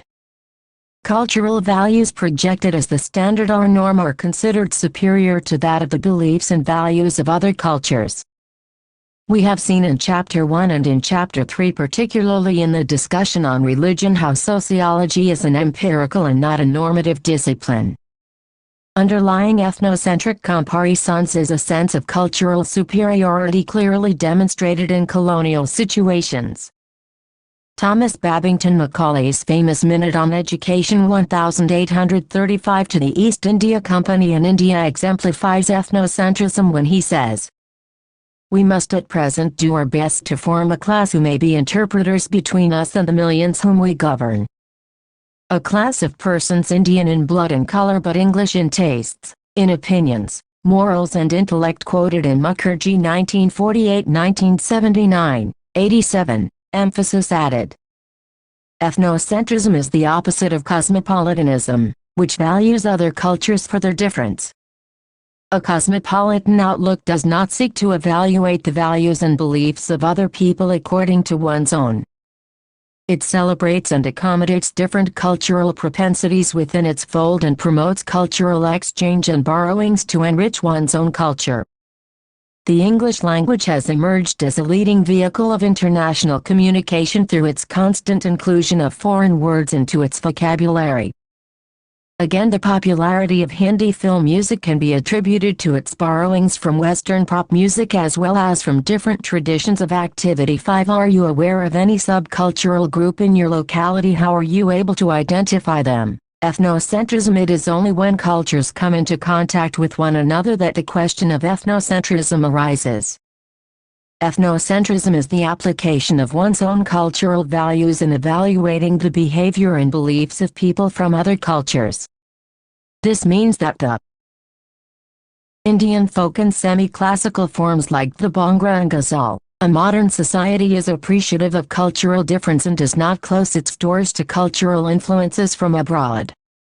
But such influences are always incorporated in a distinctive way, which can combine with elements of indigenous culture. The English language, despite its foreign inclusions, does not become a separate language, nor does Hindi film music lose its character through borrowings. The absorption of diverse styles, forms, sounds and artifacts provides an identity to a cosmopolitan culture. In a global world where modern means of communication are shrinking distances between cultures, a cosmopolitan outlook allows diverse influences to enrich one's own culture. Cultural change. Cultural change is the way in which societies change their patterns of culture. The impetus for change can be internal or external. In regard to internal causes, for instance, new methods of farming or agriculture can boost agricultural production, which can transform the nature of food consumption and quality of life of an agrarian community. On the other hand, external intervention in the form of conquest or colonization can also affect deep-seated changes in the cultural practices and behavior of a society. Cultural change can occur through changes in the natural environment, contact with other cultures, or processes of adaptation. Changes in the natural environment or ecology can notice the words in the box. Have you heard or used these words in your conversations? English may soon conquer the world. Some of the English words in vogue include air-travel by air, chat is underpants, chai Indian tea, crore 10 million, dacoit thief, desi local, dicky boot, gara white person, jungly uncouth, lock 100, 000, lampet thug, optical spectacles, prepone bring forward, stepney spare tire and would-be fiancé or fiancée. English contains many words and phrases that Britons or Americans may not easily understand, according to a report. Some are archaic, relics of the Raj, such as pucka. Others are newly coined, such as time pass, meaning an activity that helps kill time. India's success in attracting business has recently produced a new verb. Those whose jobs are outsourced to India are said to have been bangalored. Drastically alter the way of life of a people. When forest-dwelling communities are deprived of access to the forest and its produce either because of legal restrictions or due to its decimation, it can have disastrous effects on the dwellers and their way of life. Tribal communities in northeast India as well as in middle India have been the worst affected by the loss of forest resources. Along with evolutionary change, there can also be revolutionary change. When a culture is transformed rapidly and its values and meaning systems undergo a radical change, then revolutionary change takes place. Revolutionary change can be initiated through political intervention, technological innovation or ecological transformation.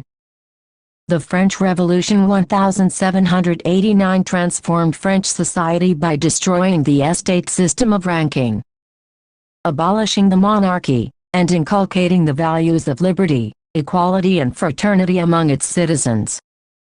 When a different understanding comes to prevail, culture change occurs. Recent years have seen an amazing expansion of the media, both electronic and print.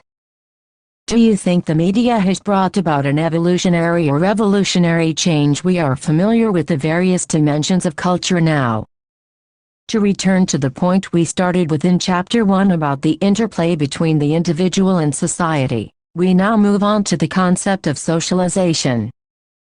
3. Socialization. I believe that a complete life is inclusive of everything around us: plants, cattle, guests, feasts, festivals, quarrels, friendship, companionship, discrimination, scorn. All these and more were present in one single place, my home. Although life sometimes appeared complicated then, I now understand how consummate it was. It is thanks to such a childhood, perhaps, that if I get just a glimpse of someone's suffering, I feel I can comprehend the whole of it. AD 1945. At the time of birth, the human infant knows nothing about what we call society or social behavior. Yet as the child grows up, as he keeps learning not just about the physical world, but about what it means to be a good or bad girl boy. As he knows what kind of behavior will be applauded and what kind will be disapproved, socialization can be defined as the process whereby the helpless infant gradually becomes a self-aware, knowledgeable person, skilled in the ways of the culture into which he is born. Indeed, without socialization an individual would not behave like a human being. Many of you will be familiar with the story of the wolf children of Midnapore. 2 small girls were reportedly found in a wolf den in Bengal in 1920. They walked on all 4 like animals, preferred a diet of raw meat, howled like wolves and lacked any form of speech. Interestingly, such incidents have been reported from other parts of the world too. We have so far been talking about socialization in the newborn infant.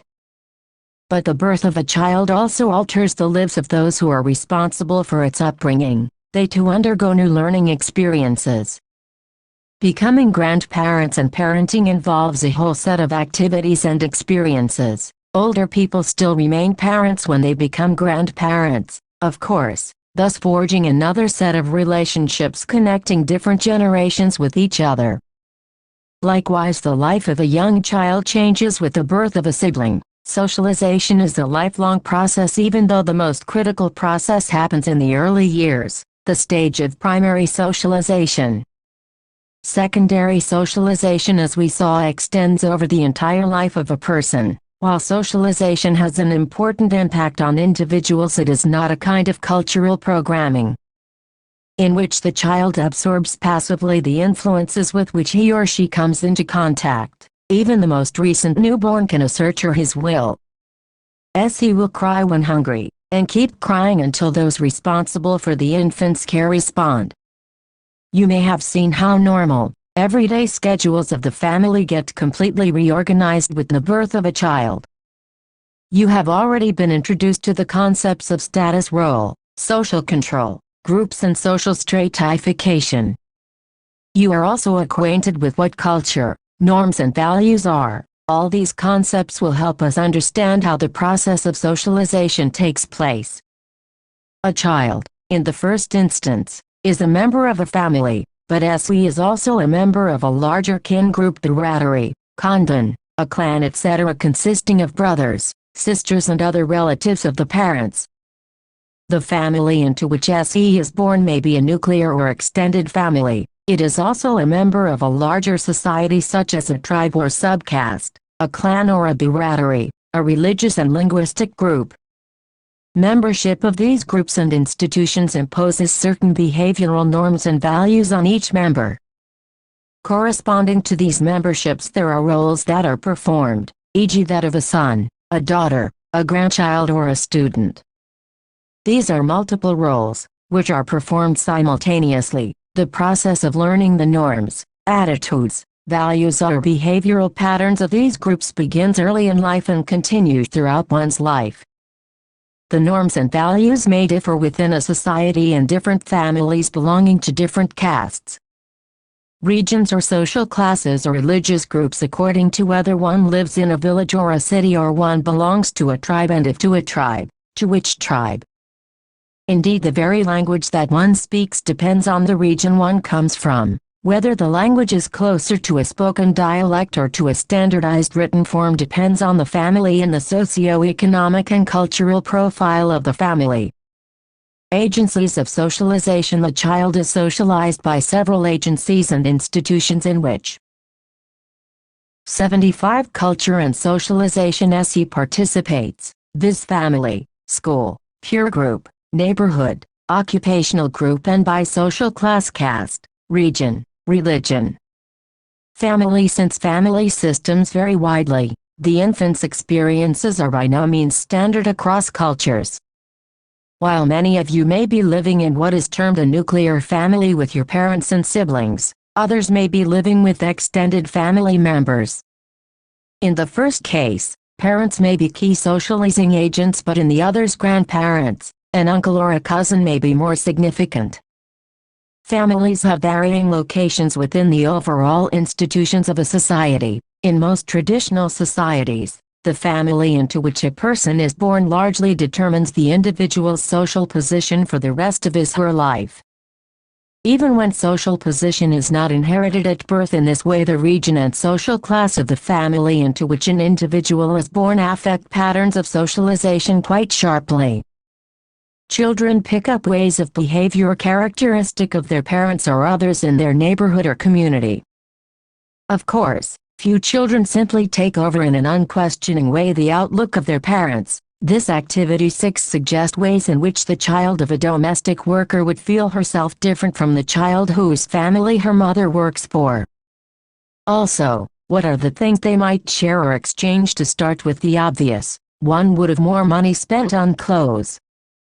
The other might wear more bangles. They might have watched the same serials, heard the same film songs. They might pick up different kinds of slang from each other. Now you are left to follow up the difficult areas, like the sense of security within the family, the neighborhood, and on the street. Activity 7. The presence or absence of which of the items below do you think would affect you most as an individual?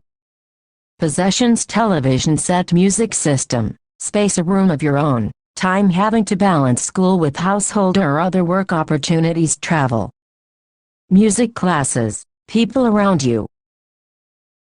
Is especially true in the contemporary world, in which change is so pervasive. Moreover, the very existence of a diversity of socializing agencies leads to many differences between the outlooks of children, adolescents, and the parental generation. Can you identify any instance where you felt that what you learned from the family was at variance from your peer group, or maybe media, or even school? Peer groups. Another socializing agency is the peer group. Peer groups are friendship groups of children of a similar age.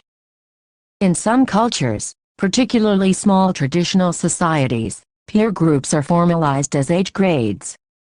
Even without formal age grades, children over 4 or 5 usually spend a great deal of time in the company of friends of the same age. The word peer means equal, and friendly relations established between young children do tend to be reasonably egalitarian. A forceful or physically strong child may to some extent try to dominate others, yet there is a greater amount of give and take compared to the dependence inherent in the family situation. Because of their power, parents are able in varying degrees to enforce codes of conduct upon their children. In peer groups, by contrast, a child discovers a different kind of interaction, within which rules of behavior can be tested out and explored. Peer relationships often remain important throughout a person's life. Informal groups of people of similar ages at work, and in other contexts, are usually of enduring importance in shaping individuals' attitudes and behavior. Schooling is a formal organization. There is a definite curriculum of subjects studied. Yet schools are agencies of socialization in more subtle respects too. Alongside the formal curriculum, there is what some sociologists have called a hidden curriculum conditioning children's learning. There are schools in both India and South Africa where girls, but rarely boys, are expected to sweep their classroom. In some schools, efforts are made to counter this by making boys and girls do those tasks that are normally not expected of them. Can you think of examples that reflect both trends? Mass media has increasingly become an essential part of our everyday life. While today the electronic media like the television is expanding, the print media continues to be of great activity. 8. Reflect on your own experience. Compare your interaction with friends to that of your parents and other elders. What is different? Does the earlier discussion on roles and status help you understand the difference? 77. Culture and socialization importance. Even in the early print media in 19th century India, conduct books instructing women on how to be better housekeepers and more attentive wives were popular in many languages. The media can make the access to information more democratic. Electronic communication is something that can reach a village not connected by road and where no literacy centers have been set up. There has been much research on the influence of television upon children and adults. A study in Britain showed that the time spent by children watching television is the equivalent of almost 100 school days a year, and that adults are not far behind them. Apart from such quantitative aspects, what emerges from such research is not always conclusive in its implications.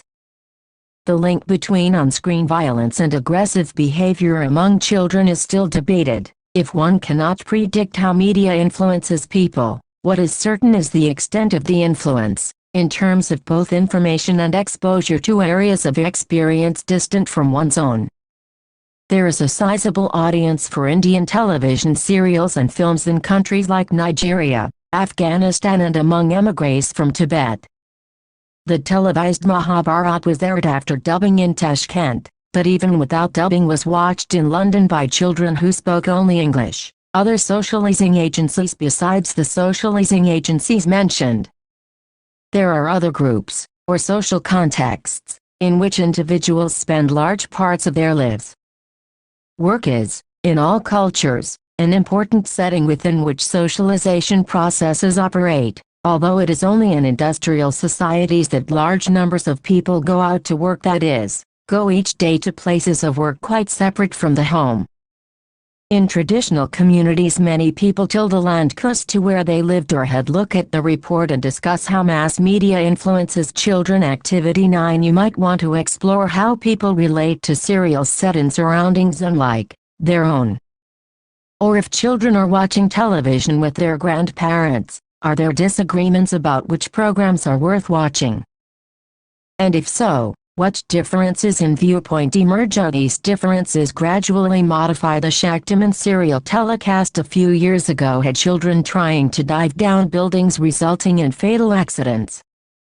Learning by imitation is a method followed frequently by people, and children are no different, says clinical psychologist. 78. Introducing sociology workshops in their dwelling. See visuals on page 43. Socialization and individual freedom. It is perhaps evident that socialization in normal circumstances can never completely reduce people to conformity.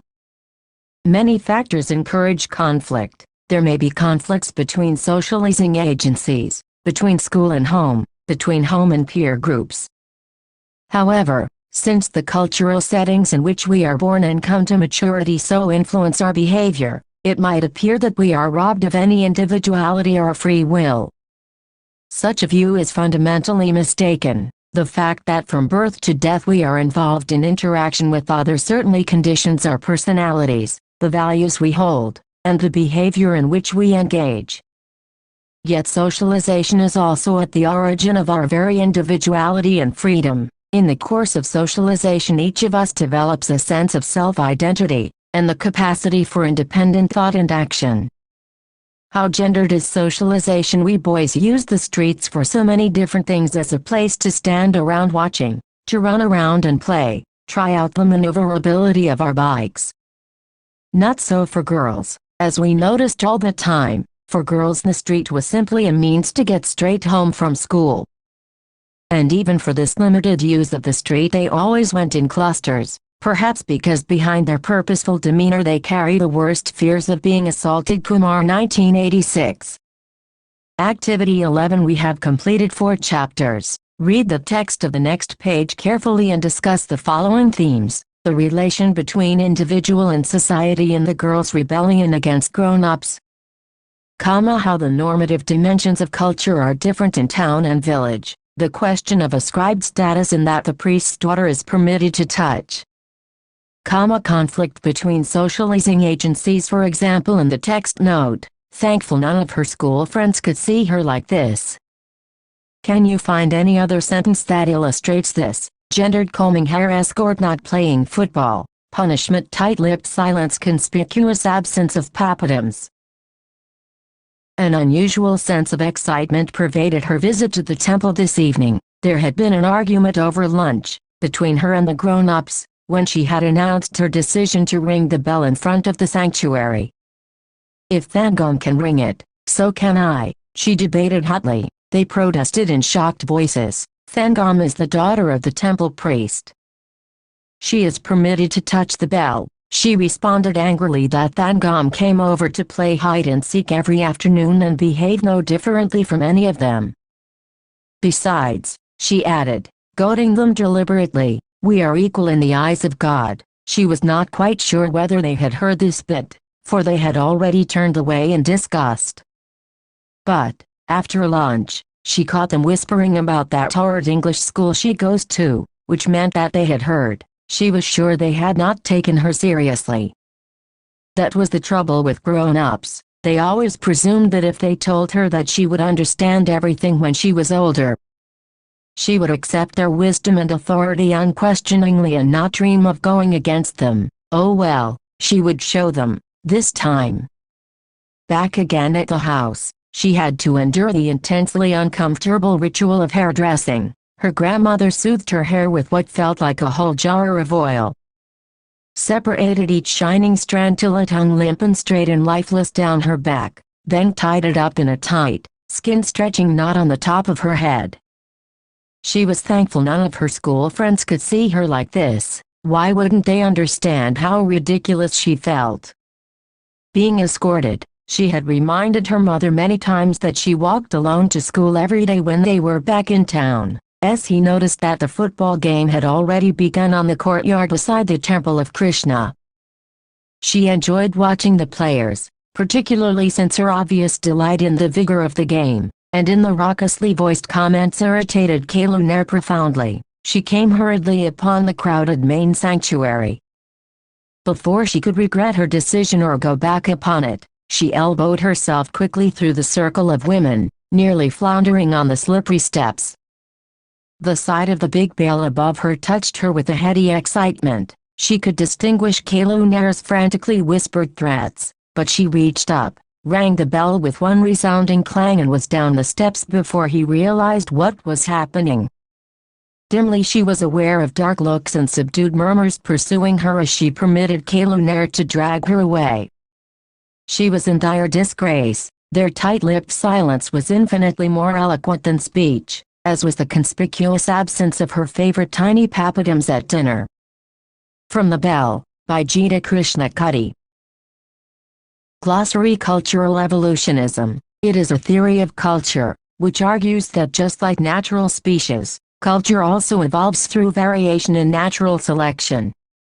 Estates system. This was a system in feudal Europe of ranking according to occupation. The three estates were the nobility, clergy and the third estate. The last were chiefly professional and middle-class people. Each estate elected its own representatives. Peasants and laborers did not have the vote. Great tradition. It comprises of the cultural traits or traditions which are written and widely accepted by the elites of a society who are educated and learned. Little tradition. It comprises of the cultural traits or traditions which are oral and operates at the village level. Self-image. An image of a person is reflected in the eyes of others. Social roles. These are rights and responsibilities associated with a person's social position or status. Socialization. This is the process by which we learn to become members of society. Subculture. It marks a group of people within a larger culture who borrow from and often distort, exaggerate or invert the symbols, values and beliefs of the larger culture to distinguish themselves. Exercises 1. How does the understanding of culture in social science differ from the everyday use of the word culture? 2. How can we demonstrate that the different dimensions of culture comprise a whole? 3. Compare two cultures with which you are familiar. Is it difficult not to be ethnocentric? 4. Discuss two different approaches to studying cultural change. 5. Is cosmopolitanism something you associate with modernity? Observe and give examples of ethnocentrism. 6. What in your mind is the most effective agent of socialization for your generation? How do you think it was different before? Readings Armilis, Pedro 1968, The Concept of Civilization, in Sales, David Eddy International Encyclopedia of Social Science, Free Press Macmillan. New York, Berger, P.L. 1963, Invitation to Sociology, A Humanistic Perspective, Penguin, Harmonsworth. Geertz, Clifford 1973, The Interpretation of Cultures, Basic Books, New York, Giddens, Anthony 2001, Sociology, Polity Press. Cambridge, Indira Gandhi National Open University IGNOU, Unit 9, Agencies of Socialization, Indira Gandhi National Open University IGNOU, Unit 8, Nature of Socialization.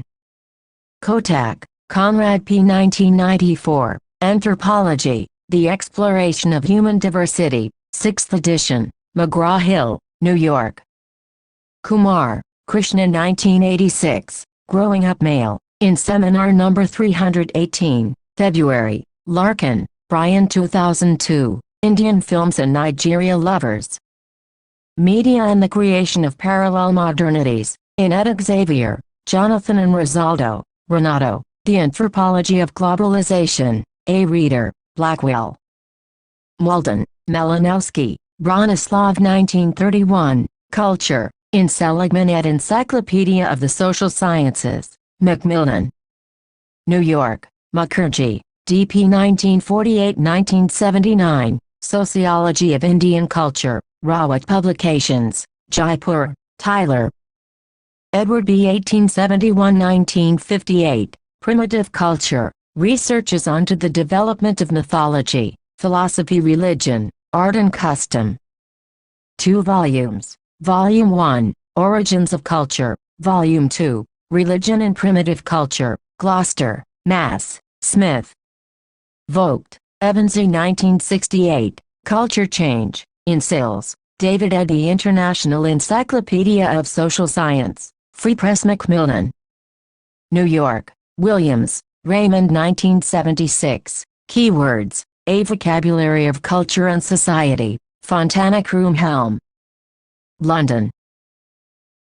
82 Introducing Sociology. Introduction. Have you ever wondered why a subject like sociology is called a social science more than any other discipline?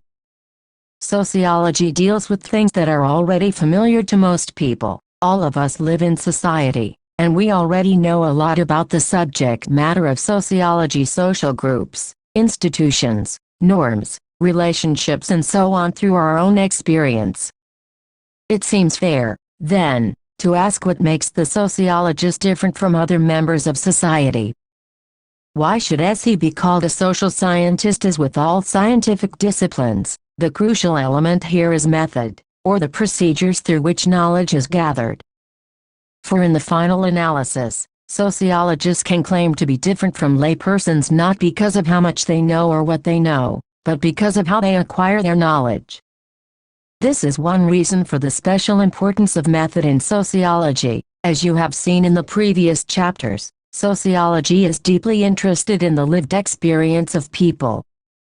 For example, when studying social phenomena like friendship or religion or bargaining in markets, the sociologist wants to know not only what is observable by the bystander, but also the opinions and feelings of the people involved.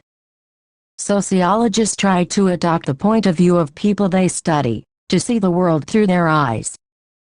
What does friendship mean to people in different cultures? What does a religious person think he/she is doing when performing a particular ritual? How do shopkeeper and customer interpret each other's words and gestures while bargaining for a better price? The answers to such questions are clearly part of the lived experience of actors involved, and they are of great interest to sociology. This need to understand both the outsiders' and the insiders' points of view is another reason why method is particularly important in sociology. Chapter 5: Doing Sociology, Research Methods. to some methodological issues. Although it is often used simply as a substitute for or synonym of method, the word methodology actually refers to the study of method. Methodological issues or questions are thus about the general problems of scientific knowledge gathering that go beyond any one particular method, technique or procedure. We begin by looking at the ways in which sociologists try to produce knowledge that can claim to be scientific. Objectivity and subjectivity in sociology and everyday language. The word objective means unbiased, neutral, or based on facts alone. In order to be objective about something, we must ignore our own feelings or attitudes about that thing. On the other hand, the word subjective means something that is based on individual values and preferences. As you will have learned already, every science is expected to be objective, to produce unbiased knowledge based solely on facts. But this is much harder to do in the social sciences than in the natural sciences. For example, when a geologist studies rocks, or a botanist studies plants, they must be careful not to let their personal biases or preferences affect their work. They must report the facts as they are. They must not, for example, let their liking for a particular scientific theory or theorist influence the results of their research. However, the geologist and the botanist are not themselves part of the world they study, that is the natural world of rocks or of plants. By contrast, social scientists study the world in which they themselves live, the social world of human relations. This creates special problems for objectivity in a social science like sociology. First of all, there is the obvious problem of bias. Because sociologists are also members of society, they will also have all the normal likes and dislikes that people have. A sociologist studying family relations will herself be a member of a family, and her experiences are likely to influence her. Even when the sociologist has no direct personal experience of the group as he is studying, there is still the possibility of being affected by the values and prejudices of one's own social context. For example, when studying a caste or religious community other than her own, the sociologist may be influenced by the attitudes about the community prevalent in her own past or present social environment. How do sociologists guard against these dangers? One method is to rigorously and continuously examine one's own ideas and feelings about the subject of research. More generally, the sociologist tries to take an outsider's perspective on his own work. She tries to look at himself and his research through the eyes of others. This technique is called self-reflexivity, or sometimes just reflexivity. The sociologist constantly subjects her own attitudes and opinions to self-examination, as he tries to consciously adopt the point of view of others, especially those who are the subjects of her research. One of the practical aspects of reflexivity is the importance of carefully documenting whatever one is doing. Part of the claims to superiority of research methods lies in the documentation of all procedures and the formal citing of all sources of evidence. This ensures that others can retrace the steps we have taken to arrive at a particular conclusion, and see for themselves if we are right. It also helps us to check and recheck our own thinking or line of argument, but however self-reflexive the sociologist tries to be, there is always the possibility of unconscious bias. To deal with this possibility, sociologists explicitly mention those features of their own social background that might be relevant as a possible source of bias on the topic being researched. This alerts readers to the possibility of bias and allows them to mentally compensate for it when reading the research study. You could go back to Chapter 1, and reread the section pages 7-8 which talks about the difference between common sense and sociology. Another problem with objectivity in sociology is the fact that, generally, there are many versions of the truth in the social world. Things look different from different vantage points, and so the social world typically involves many competing versions or interpretations of reality. For example, a shopkeeper and a customer may have very different ideas about what is a good price. A young person and an aged person may have very different notions of good food, and so on. There is no simple way of judging which particular interpretation is true or more correct, and often it is unhelpful to think in these terms. In fact, sociology tries not to judge in this way because it is really interested in what people think, and why they think what they think. A further complication arises from the presence of multiple points of view in the social sciences themselves. Like its sister social sciences, sociology too is a multi-paradigmatic science. This activity 1. Can you observe yourself as you observe others? Write a short description of yourself as seen from the perspective of I, your best friend, 2. Your rival, 3. Your teacher. You must imagine yourself to be these people and think about yourself from their point of view. Remember to describe yourself in the third person as he or she rather than I or me. Afterwards, you can share similar descriptions written by your classmates. Discuss each other's descriptions. How accurate or interesting do you find them? Are there any surprising things in these descriptions? Means that competing and mutually incompatible schools of thought coexist within the discipline. Recall the discussion in Chapter 2 about conflicting theories of society. All this makes objectivity a very difficult and complicated thing in sociology. In fact, the old notion of objectivity is widely considered to be an outdated perspective. Social scientists no longer believe that the traditional notion of an objective, disinterested social science is attainable. In fact, such an ideal can actually be misleading. This does not mean that there is no useful knowledge to be obtained via sociology, or that objectivity is a useless concept. It means that objectivity has to be thought of as the goal of a continuous, ongoing process rather than an already achieved end result. Multiple methods and choice of methods. Since there are multiple truths and multiple perspectives in sociology, it is hardly surprising that there are also multiple methods. There is no single unique road to sociological truth. Of course, different methods are more or less suited to tackle different types of research questions. Moreover, every method has its own strengths and weaknesses. It is thus futile to argue about the superiority or inferiority of different methods. It is more important to ask if the method chosen is the appropriate one for answering the question that is being asked. For example, if one is interested in finding out whether most Indian families are still joint families, then a census or survey is the best method. However, if one wishes to compare the status of women in joint and nuclear families, then interviews, case studies or participant observation may all be appropriate methods. There are different ways of classifying or categorizing various methods commonly used by sociologists. It is conventional, for example, to distinguish between quantitative and qualitative methods. The former deals in countable or measurable variables, proportions, averages, and the like, while the latter deals with more abstract and hard-to-measure phenomena like attitudes, emotions and so on. A related distinction is between methods that study observable behavior and those that study non-observable meanings, values and other interpretational things. Another way of classifying methods is to distinguish the ones that rely on secondary or already existing data in the form of documents or other records and artifacts from those that are designed to produce fresh or primary data. Thus, historical methods typically rely on secondary material found in archives, while interviews generate primary data, and so on.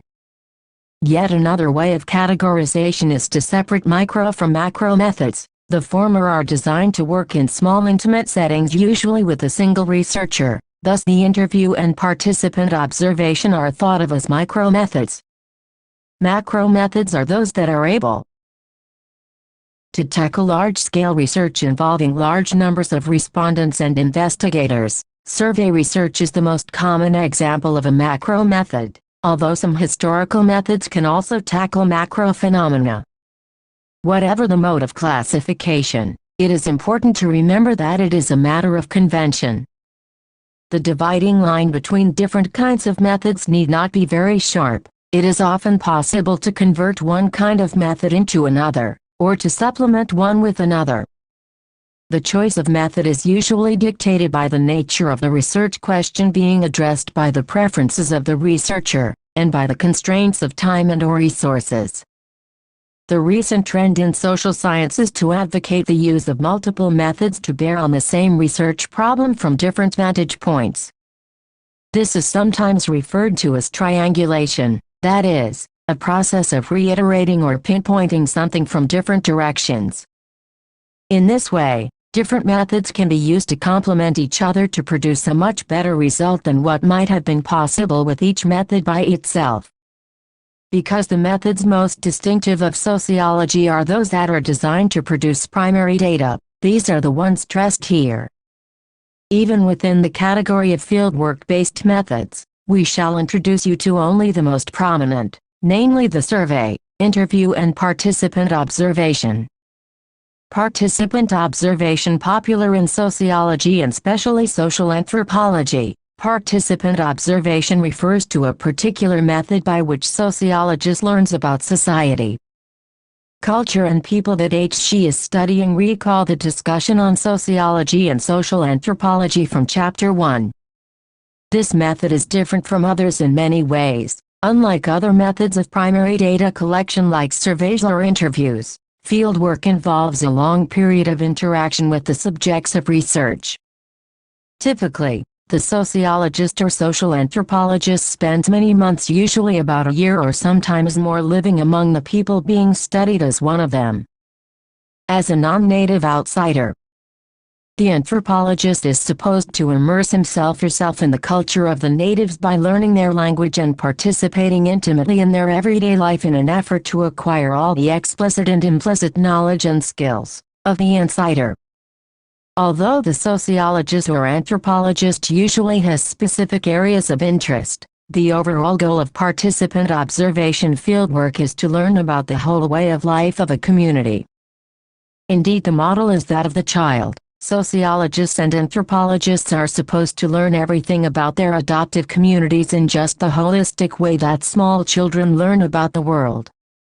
Participant observation is often called fieldwork. The term originated in the natural sciences, especially those like botany, zoology, geology, etc. In these disciplines, scientists could not only work in the laboratory, they had to go out into the field to learn about their subjects like rocks, insects or plants.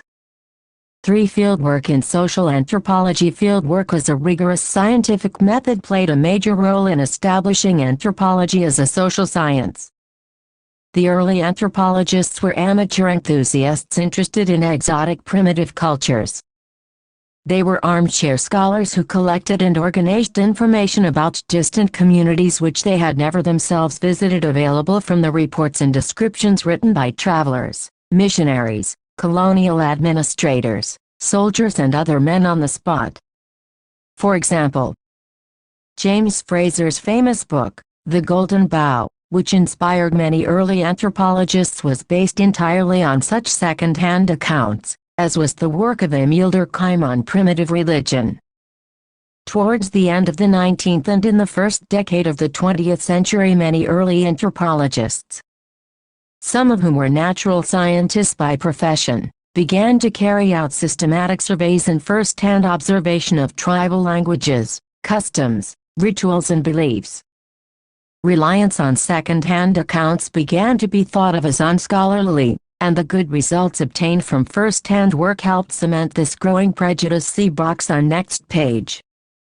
Since the 1920s, participant observation or fieldwork has been considered an integral part of social anthropological training and the principal method through which knowledge is produced. Almost all of the influential scholars in the discipline have done such fieldwork. In fact, many communities or geographical places have become famous in the discipline because of their association with classic instances of fieldwork. What did the social anthropologist actually do when doing fieldwork? Usually, he began by doing a census of the community as he was studying. This involved making a detailed list of all the people who lived in a community, including information such as their sex, age group and family. This could be accompanied by an attempt to map the physical layout of the village or settlement, including the location of houses and other socially relevant sites. One of the important techniques anthropologists use, especially in the beginning stages of their fieldwork, is to construct a genealogy of the community. This may be based on the information obtained in the census, but extends much further since it involves creating a family tree for individual members, and extending the family tree as far back as possible. For example, the head of a particular household or family would be asked about his relatives' brothers, sisters, cousins in his or her own generation. Bronislaw Malinowski and the invention of fieldwork. Although he was not the first to use this method, different versions of it had been tried out all over the world by other scholars. Bronislaw Malinowski, a Polish anthropologist settled in Britain, is widely believed to have established fieldwork as the distinctive method of social anthropology. In 1914, when the First World War broke out in Europe, Malinowski was visiting Australia, which was a part of the British Empire at the time. Because Poland was annexed by Germany in the war, it was declared an enemy country by Britain, and Malinowski technically became an enemy alien because of his Polish nationality. He was, of course, a respected professor at the London School of Economics and was on very good terms with the British and Australian authorities. But since he was technically an enemy alien, the law required that he be interned or confined to a specific place. Malinowski had anyway wanted to visit several places in Australia and the islands of the South Pacific for his anthropological research. So he requested the authorities to allow him to serve his internment in the Trobriand Islands, a British-Australian possession in the South Pacific. This was agreed to. The Australian government even financed his trip, and Malinowski spent a year and a half living in the Trobriand Islands. He lived in a tent in the native villages, learned the local language, and interacted closely with the natives in an effort to learn about their culture. He maintained careful and detailed records of his observations and also kept a daily diary. He later wrote books on Trobriand culture based on these field notes and diaries. These books quickly became famous and are considered classics even today. Even before his Trobriand experience, Malinowski had been converted to the belief that the future of anthropology lay in direct and unmediated interaction between the anthropologist and the native culture. He was convinced that the discipline would not progress beyond the status of an intellectual hobby unless its practitioners engaged themselves in systematic first-hand observation preceded by intensive language learning. This observation had to be done in context, that is, the anthropologist had to live among the native people and observe life as it happened rather than interviewing individual natives summoned to the town or outpost for this purpose. The use of interpreters was also to be avoided. It was only when the anthropologist could interact directly with the natives that a true and authentic account of their culture could be produced. His influential position at the London School of Economics and the reputation of his work in the Trobriand enabled Malinowski to campaign for the institutionalization of fieldwork as a mandatory part of the training imparted to students of anthropology. It also helped the discipline to gain acceptance as a rigorous science worthy of scholarly respect. Then about her parents' generations, father, mother, their brothers and sisters, etc. Then about the grandparents and their brothers, sisters, and so on. This would be done for as many generations as the person could remember. The information obtained from one person would be cross-checked by asking other relatives the same questions, and after confirmation, a very detailed family tree could be drawn up. This exercise helped the social anthropologist to understand the kinship system of the community, what kinds of roles different relatives played in a person's life and how these relations were maintained. A genealogy would help acquaint the anthropologist with the structure of the community and in a practical sense would enable him or her to meet with people and become familiar with the way the community lives. Building on this base, the anthropologist would constantly be learning the language of the community. She would also be observing life in the community and making detailed notes in which the significant aspects of community life would be described. Festivals, religious or other collective events, modes of earning a living, family relations, modes of child rearing. These are examples of the kinds of topics that anthropologists would be specially interested in.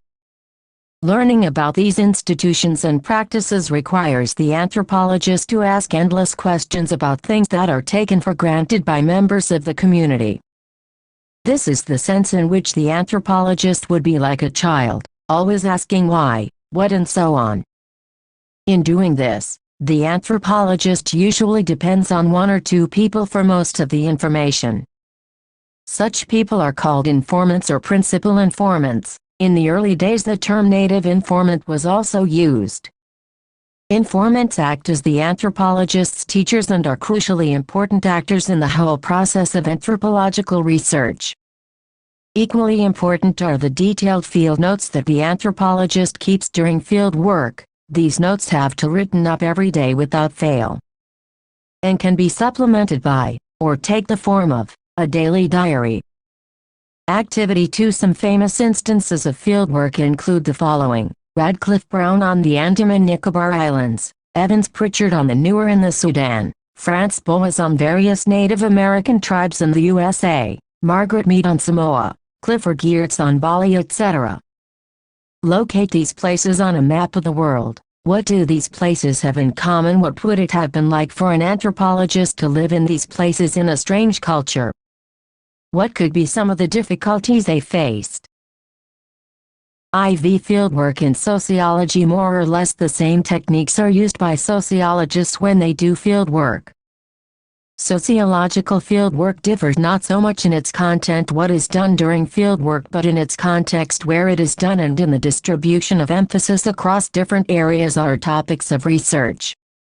Thus, a sociologist would also live among a community and attempt to become an insider. However, unlike the anthropologist who typically went to a remote tribal community to do field work, sociologists did their field work among all sorts of communities. Moreover, sociological field work did not necessarily involve living in, although it did involve spending most of one's time with the members of the community. For example, William Foote White, an American sociologist, did his field work among members of a street gang in an Italian-American slum in a large city and wrote a famous book, Street Corner Society. He lived in the area for 3.5 years, hanging out, just spending time together with members of the gang or group, who were mostly poor unemployed youth, the first American-born generation in a community of immigrants.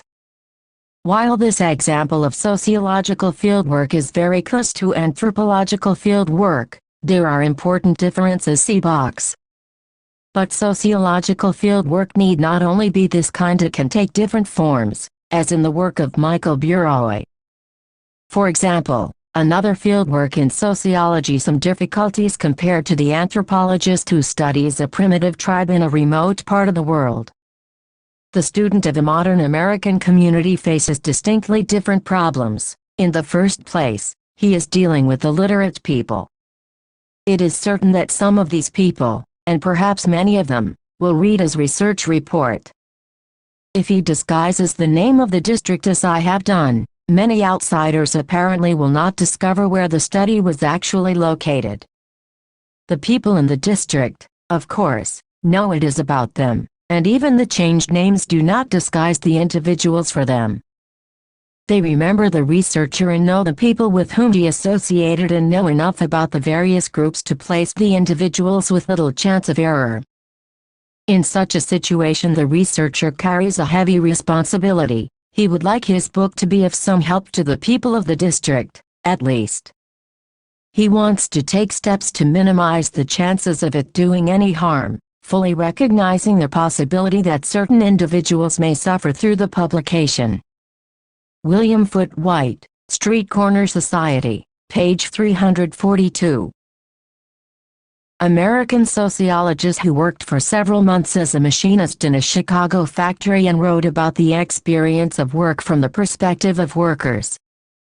In Indian sociology, an important way in which fieldwork methods have been used is in village studies. In the 1950s, many anthropologists and sociologists, both Indian and foreign, began working on village life and society.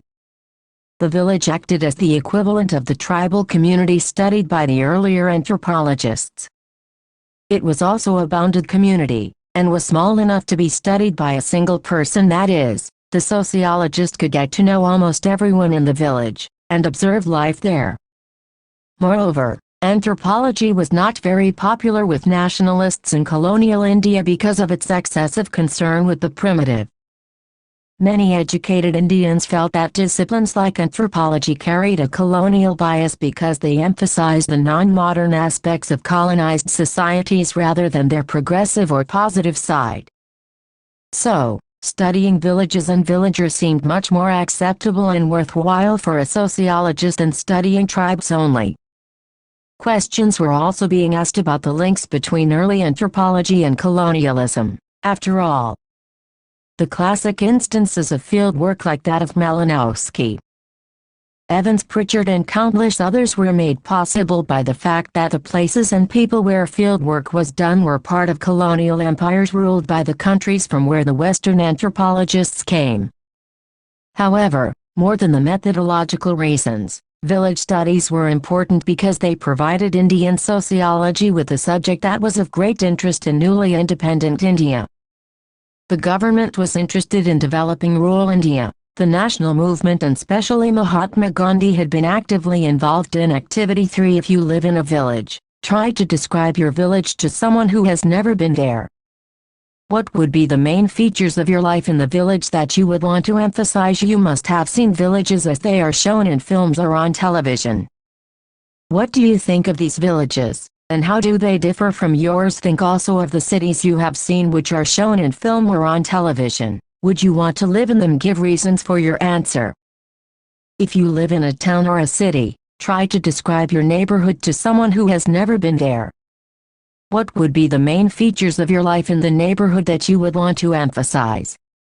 How does your neighborhood differ from or resemble city neighborhoods as shown in film or on television?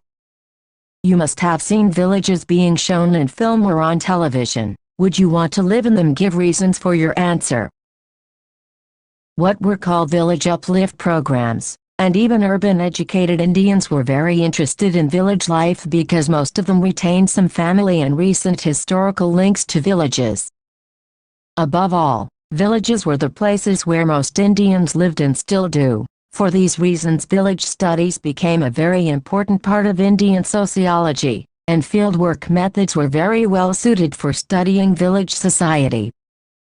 Some limitations of participant observation. You have already seen what participant observation can do. Its main strength. Different styles of doing village studies. Village studies became the main preoccupation of Indian sociology during 1950s and 1960s. But long before this time, a very well-known village study, Behind Mud Walls, was written by William and Charlotte Weiser, a missionary couple who lived for 5 years in a village in Uttar Pradesh. The Weisers' book emerged as a byproduct of their missionary work, although William Weiser was trained as a sociologist and had earlier written an academic book on the judgment system. The village studies of the 1950s grew out of a very different context and were done in many different ways. The classical social anthropological style was prominent, with the village substituting for the tribe or bounded community. Perhaps the best-known example of this kind of fieldwork is reported in M. N. Srinivas's famous book, The Remembered Village. Srinivas spent a year in a village near Mysore that he named Rampura. The title of his book refers to the fact that Srinivas's field notes were destroyed in a fire, and he had to write about the village from memory. Another famous village study of the 1950s was S. C. Dubé's Indian Village, as a social anthropologist at Osmania University. Dubé was part of a multidisciplinary team including the departments of agricultural sciences, economics, veterinary sciences and medicine that studied a village called Shimirpet near Secunderabad. This large collective project was meant not only to study the village but also to develop it. In fact, Shimirpet was meant to be a sort of laboratory where experiments in designing rural development programs could be carried out. Yet another style of doing village studies is seen in the Cornell Village Study Project of the 1950s. Initiated by Cornell University, the project brought together a group of American social anthropologists, psychologists and linguists to study several villages in the same region of India, namely eastern Uttar Pradesh. This was an ambitious academic project to do multidisciplinary studies of village society and culture. Some Indian scholars were also involved with this project, which helped train many Americans who later became well-known scholars of Indian society. Is that it provides a very rich and detailed picture of life from the perspective of the insider. It is this insider perspective that is the greatest return on the substantial investment of time and effort that fieldwork demands. Most other research methods cannot claim to have a detailed knowledge of the field over a fairly long period of time. They are usually based on a short and quick field visit. Fieldwork allows for the correction of initial impressions, which may often be mistaken or biased.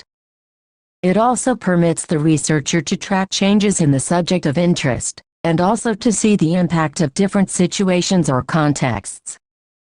For example, different aspects of social structure or culture may be brought out in a good harvest year and in a bad harvest year. People could behave differently when employed or unemployed, and so on. Because as he spends a long period in full-time engagement with the field, a participant observer can avoid many of the errors or biases that surveys, questionnaires or short-term observation are inevitably subject to. But like all research methods, fieldwork also has some weaknesses, otherwise all social scientists would be using this method alone. Fieldwork by its very nature involves very long drawn-out and intensive research, usually by a single scholar working alone. As such, it can only cover a very small part of the world, generally a single village or small community. We can never be sure whether what the anthropologist or sociologist observed during fieldwork is really very common in the larger community that is in other villages, region, or in the country, or whether it is exceptional. This is probably the biggest disadvantage of fieldwork. Another important limitation of fieldwork method is that we are never sure whether it is the voice of the anthropologist we are hearing or that of the people being studied. Of course, the aim is to represent the views of the people being studied, but it is always possible that the anthropologist, whether consciously or unconsciously, is selecting what will be written down in his/her notes, and how it will be presented to the readers of his/her books or articles, because there is no other version available to us except that of the anthropologist. There is always the chance of bias or error. However, this risk is present in most research methods. More generally, fieldwork methods are criticized because of the one-sided relationship they are based on. The anthropologist-sociologist asks the questions and presents the answers and speaks for the people. To counter this, some scholars have suggested more dialogic formats, that is, ways of presenting fieldwork results where the respondents and people can be more directly involved. In concrete terms, this involves translating the work of the scholar into the language of the community, and asking their opinion of it, and recording their responses. As the social, economic and political distance or gap between the researcher and the researched becomes less wide, there is greater and greater chance that the scholar's version will be questioned, qualified, or corrected by the people themselves. This will surely make sociological research more controversial and much more difficult, but in the long run this can only be a good thing because it will help to take social science forward and make it more democratic, thus allowing many more people to participate in producing and critically engaging with knowledge. Survey is probably the best-known sociological method, one that is now so much a part of modern public life that it has become commonplace. Today it is used all over the world in all sorts of contexts, going well beyond the concerns of sociology alone. In India, too, we have seen the increasing use of surveys for various non-academic purposes, including the prediction of election results, devising of marketing strategies for selling products, and for eliciting popular opinions on a wide variety of subjects. As the word itself suggests, a survey is an attempt to provide an overview. It is a comprehensive or wide-ranging perspective on some subject based on information obtained from a carefully chosen representative set of people.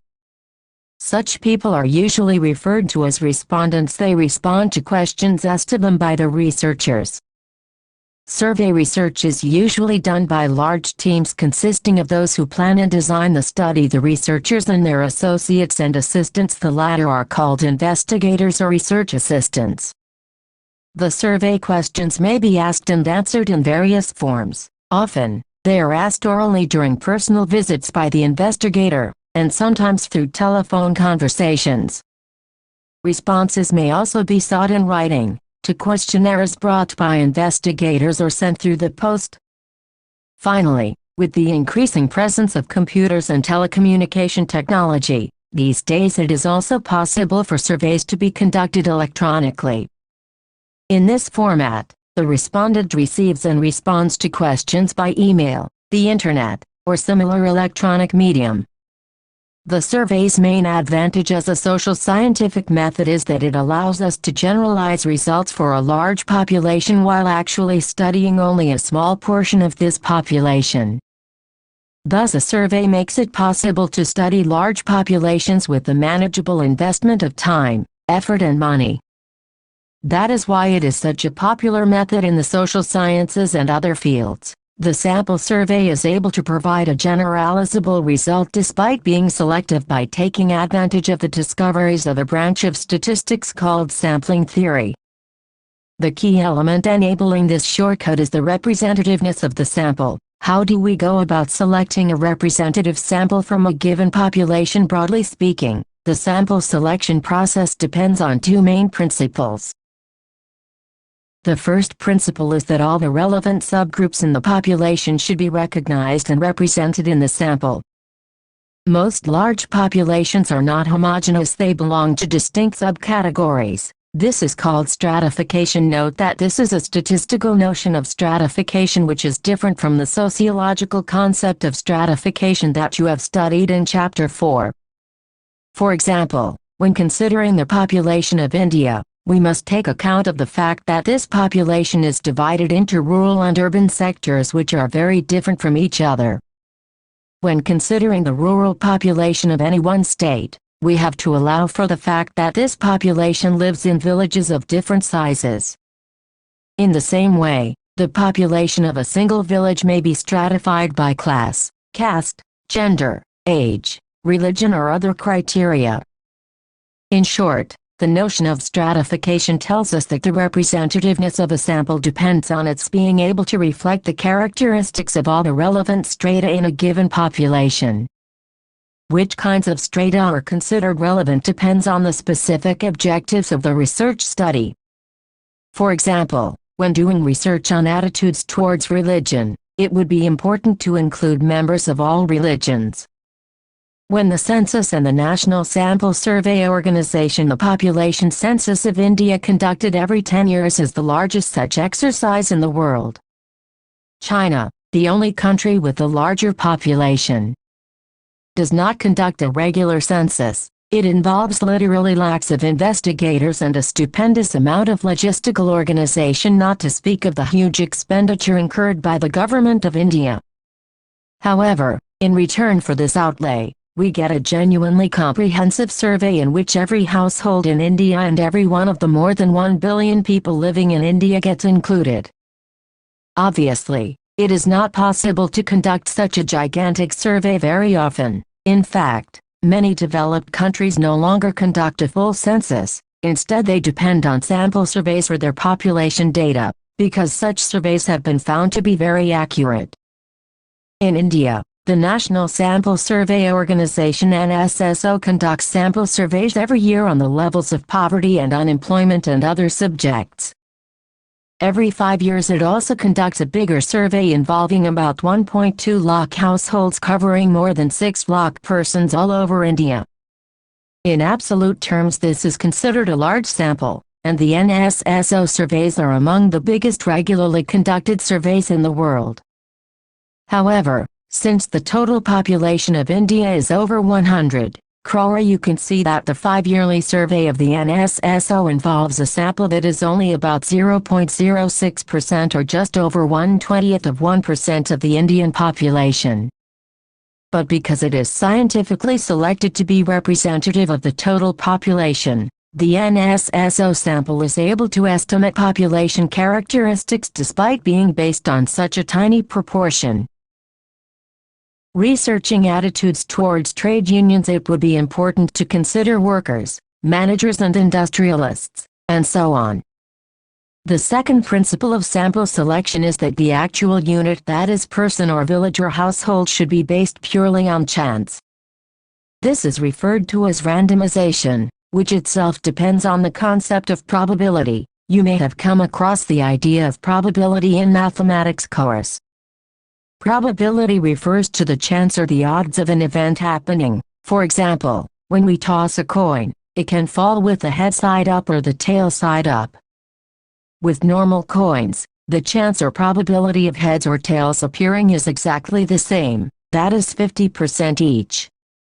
Which of the two events actually happens when you toss the coin, that is whether it comes up heads or tails, depends purely on chance and nothing else. Events like this are called random events. We use the same idea in selecting a sample. We try to ensure that the actual person or household or village chosen to be part of the sample is chosen purely by chance and nothing else. Thus, being chosen in the sample is a matter of luck, like winning a lottery. It is only if this is true that the sample will be a representative sample.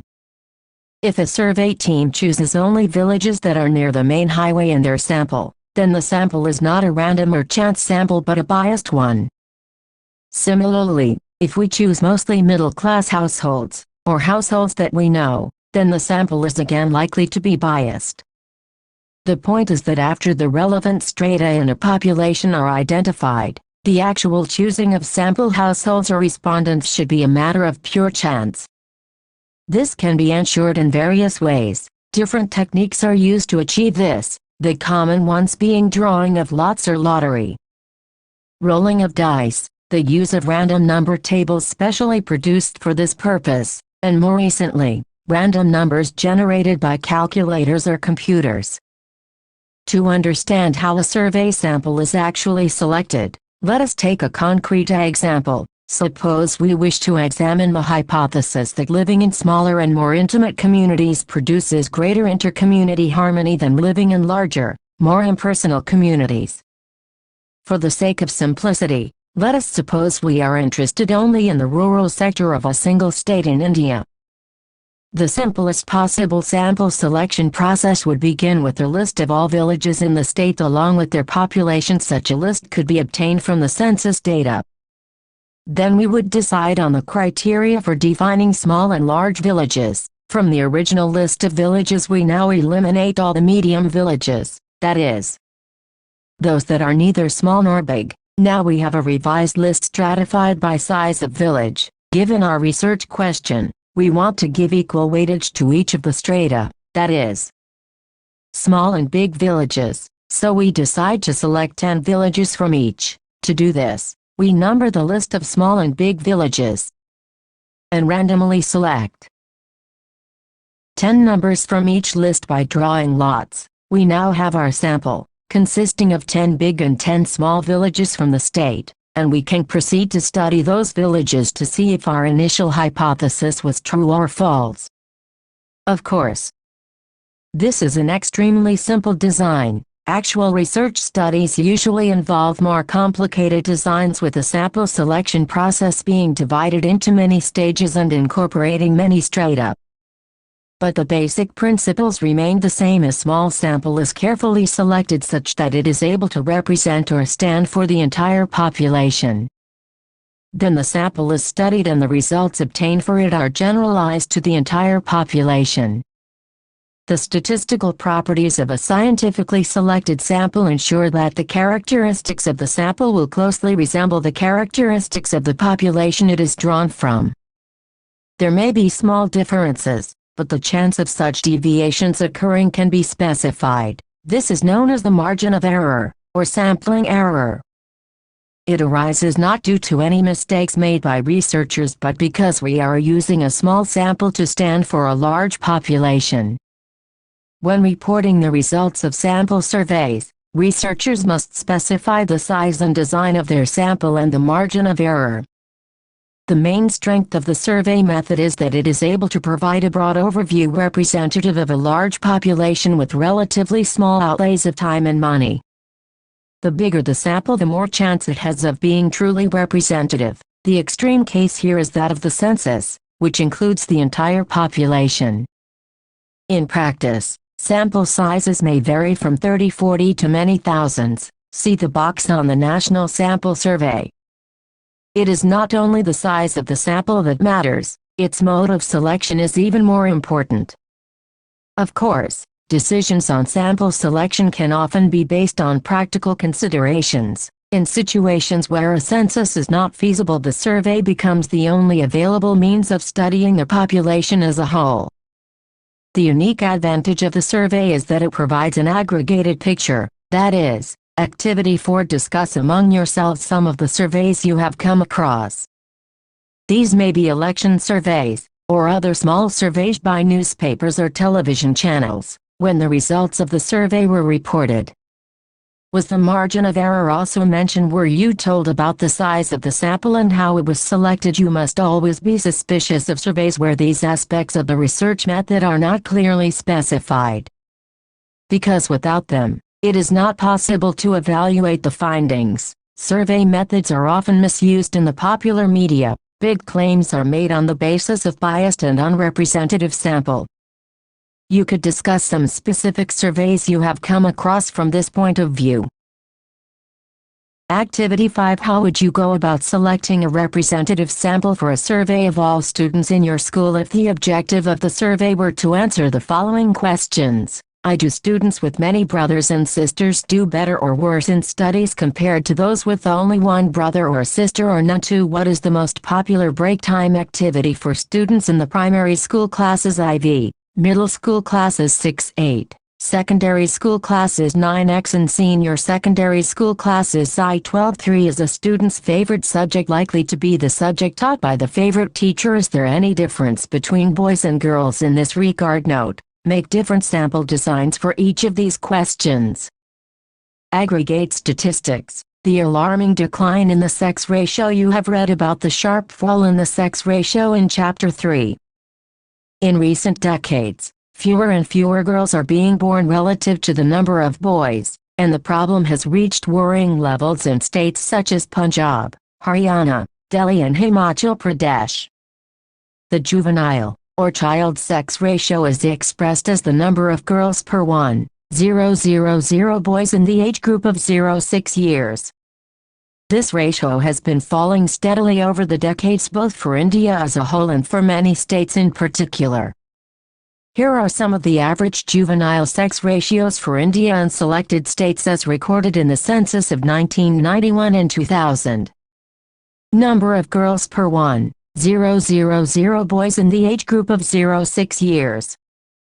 For the year 2011, 1991, 2001, 2011, India 945. 927, 914, Punjab 875, 798, 846, Haryana 879, 819, 830, Delhi 915, 868, 866, Gujarat 928, 883, 890, Himachal Pradesh 951, 896, 906, https://updatiox.com.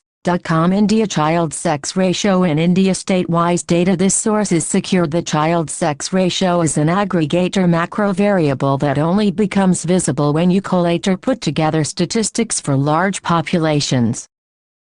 We cannot tell by looking at individual families that there is such a severe problem. The relative proportion of boys and girls in any individual family could always be compensated by a different proportion in other families we have not looked at. It is only by using methods like a census or large-scale survey that the overall ratio for the community as a whole can be calculated and the problem can be identified. Can you think of other social issues that can only be studied by surveys or censuses? A picture based on a collectivity rather than on single individuals taken separately. Many social problems and issues become visible only at this aggregated level. They cannot be identified at the more micro levels of investigation. However, like all research methods, survey also has its disadvantages. Although it offers the possibility of wide coverage, this is at the cost of depth of coverage. It is usually not possible to get in-depth information from respondents as part of a large survey. Because of the large number of respondents, the time spent on each must be limited. Moreover, since the survey questionnaire is being taken around to respondents by a relatively large number of investigators, it becomes difficult to ensure that complicated questions or those requiring detailed prompting will be asked of all respondents in exactly the same way. Differences in the way questions are asked or answers recorded could introduce errors into the survey.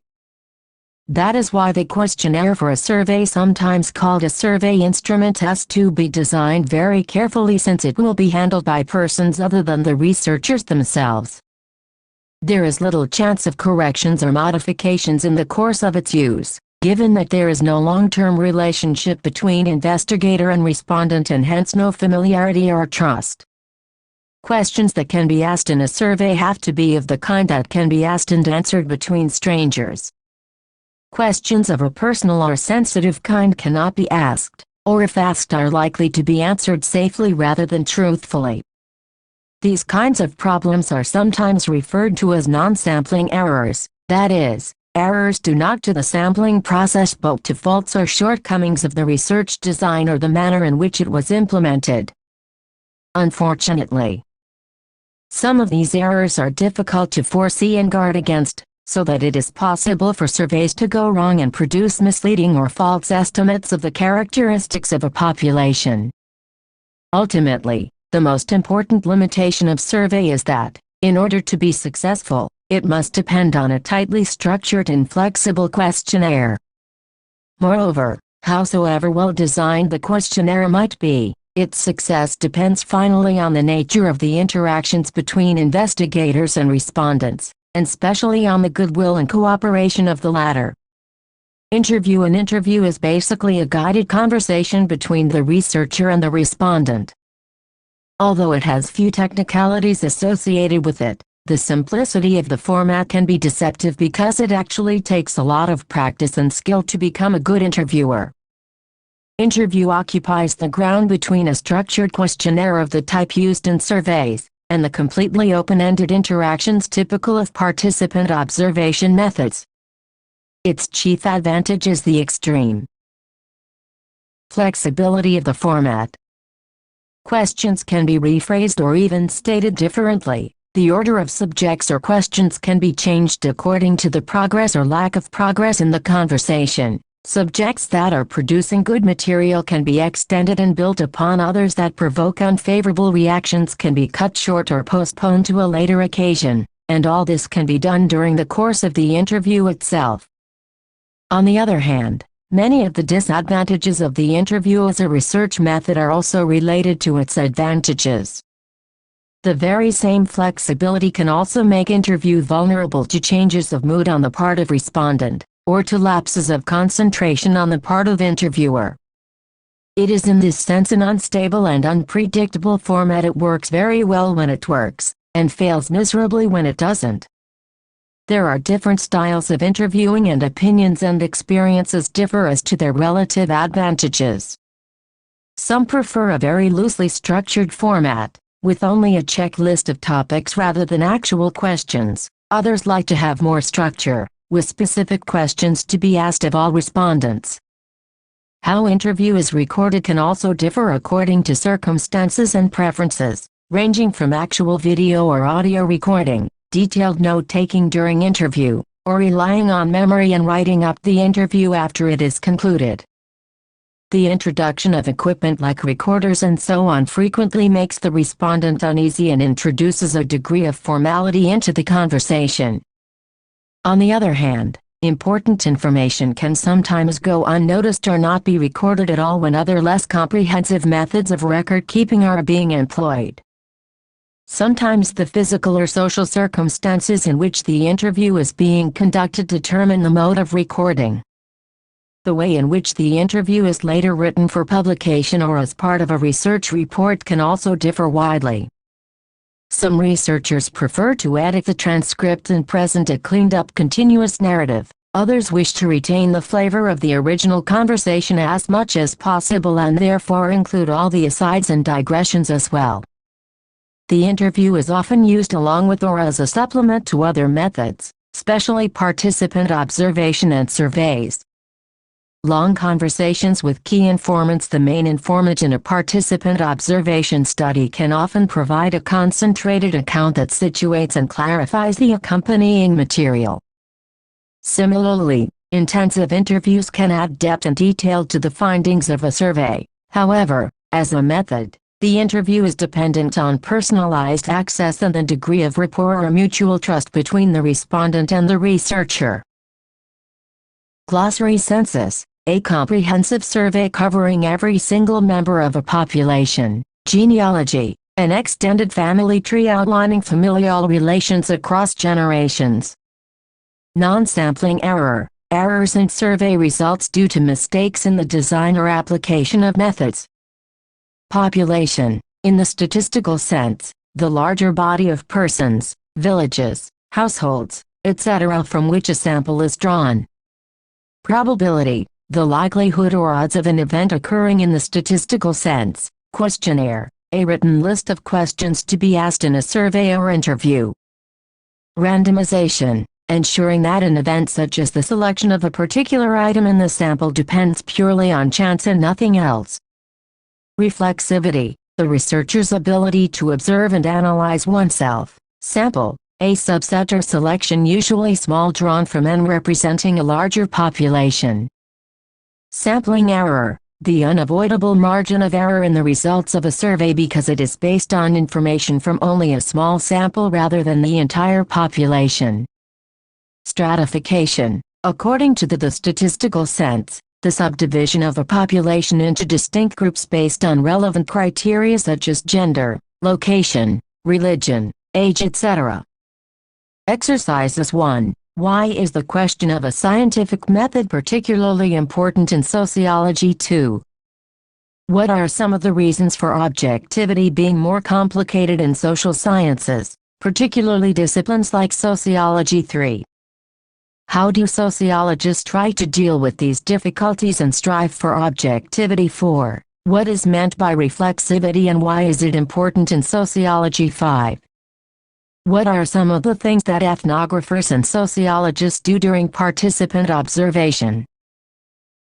102. Introducing sociology. 6. What are the strengths and weaknesses of participant observation as a method? 7. What are the basic elements of the survey method? What is chief advantage of this method? 8. Describe some of the criteria involved in selecting a representative sample. 9. State some of the weaknesses of the survey method. 10. Describe main features of the interview as a research method. Readings: Bauman, Zygmunt, 1990, Thinking Sociologically, Basil Blackwell, Oxford University Press, New Delhi. Becker, Howard S. 1970, Sociological Work, Method and Substance, The Penguin Press, Allen Lane, Betty Ill. Andre and Madden, T.N. ed. 1975, Encounter and Experience, Personal Accounts of Fieldwork, Vikas Publishing House. Delhi, Burgess, Robert G. ed. 1982, Field Research, A Sourcebook and Field Manual, George Allen and Unwin. London, Koser, Lewis, Ria, A.B. Stephan, P.A. and Knock, S.L. 1983, Introduction to Sociology, Harcourt Brace Johanovich. New York, Srinivas, M. N. Shah, A. M. and Ramaswamy, E. A. ed. 2002, The Fieldworker and the Field, Problems and Challenges in Sociological Investigation, 2nd edition. Oxford University Press, New Delhi, 2019. 2.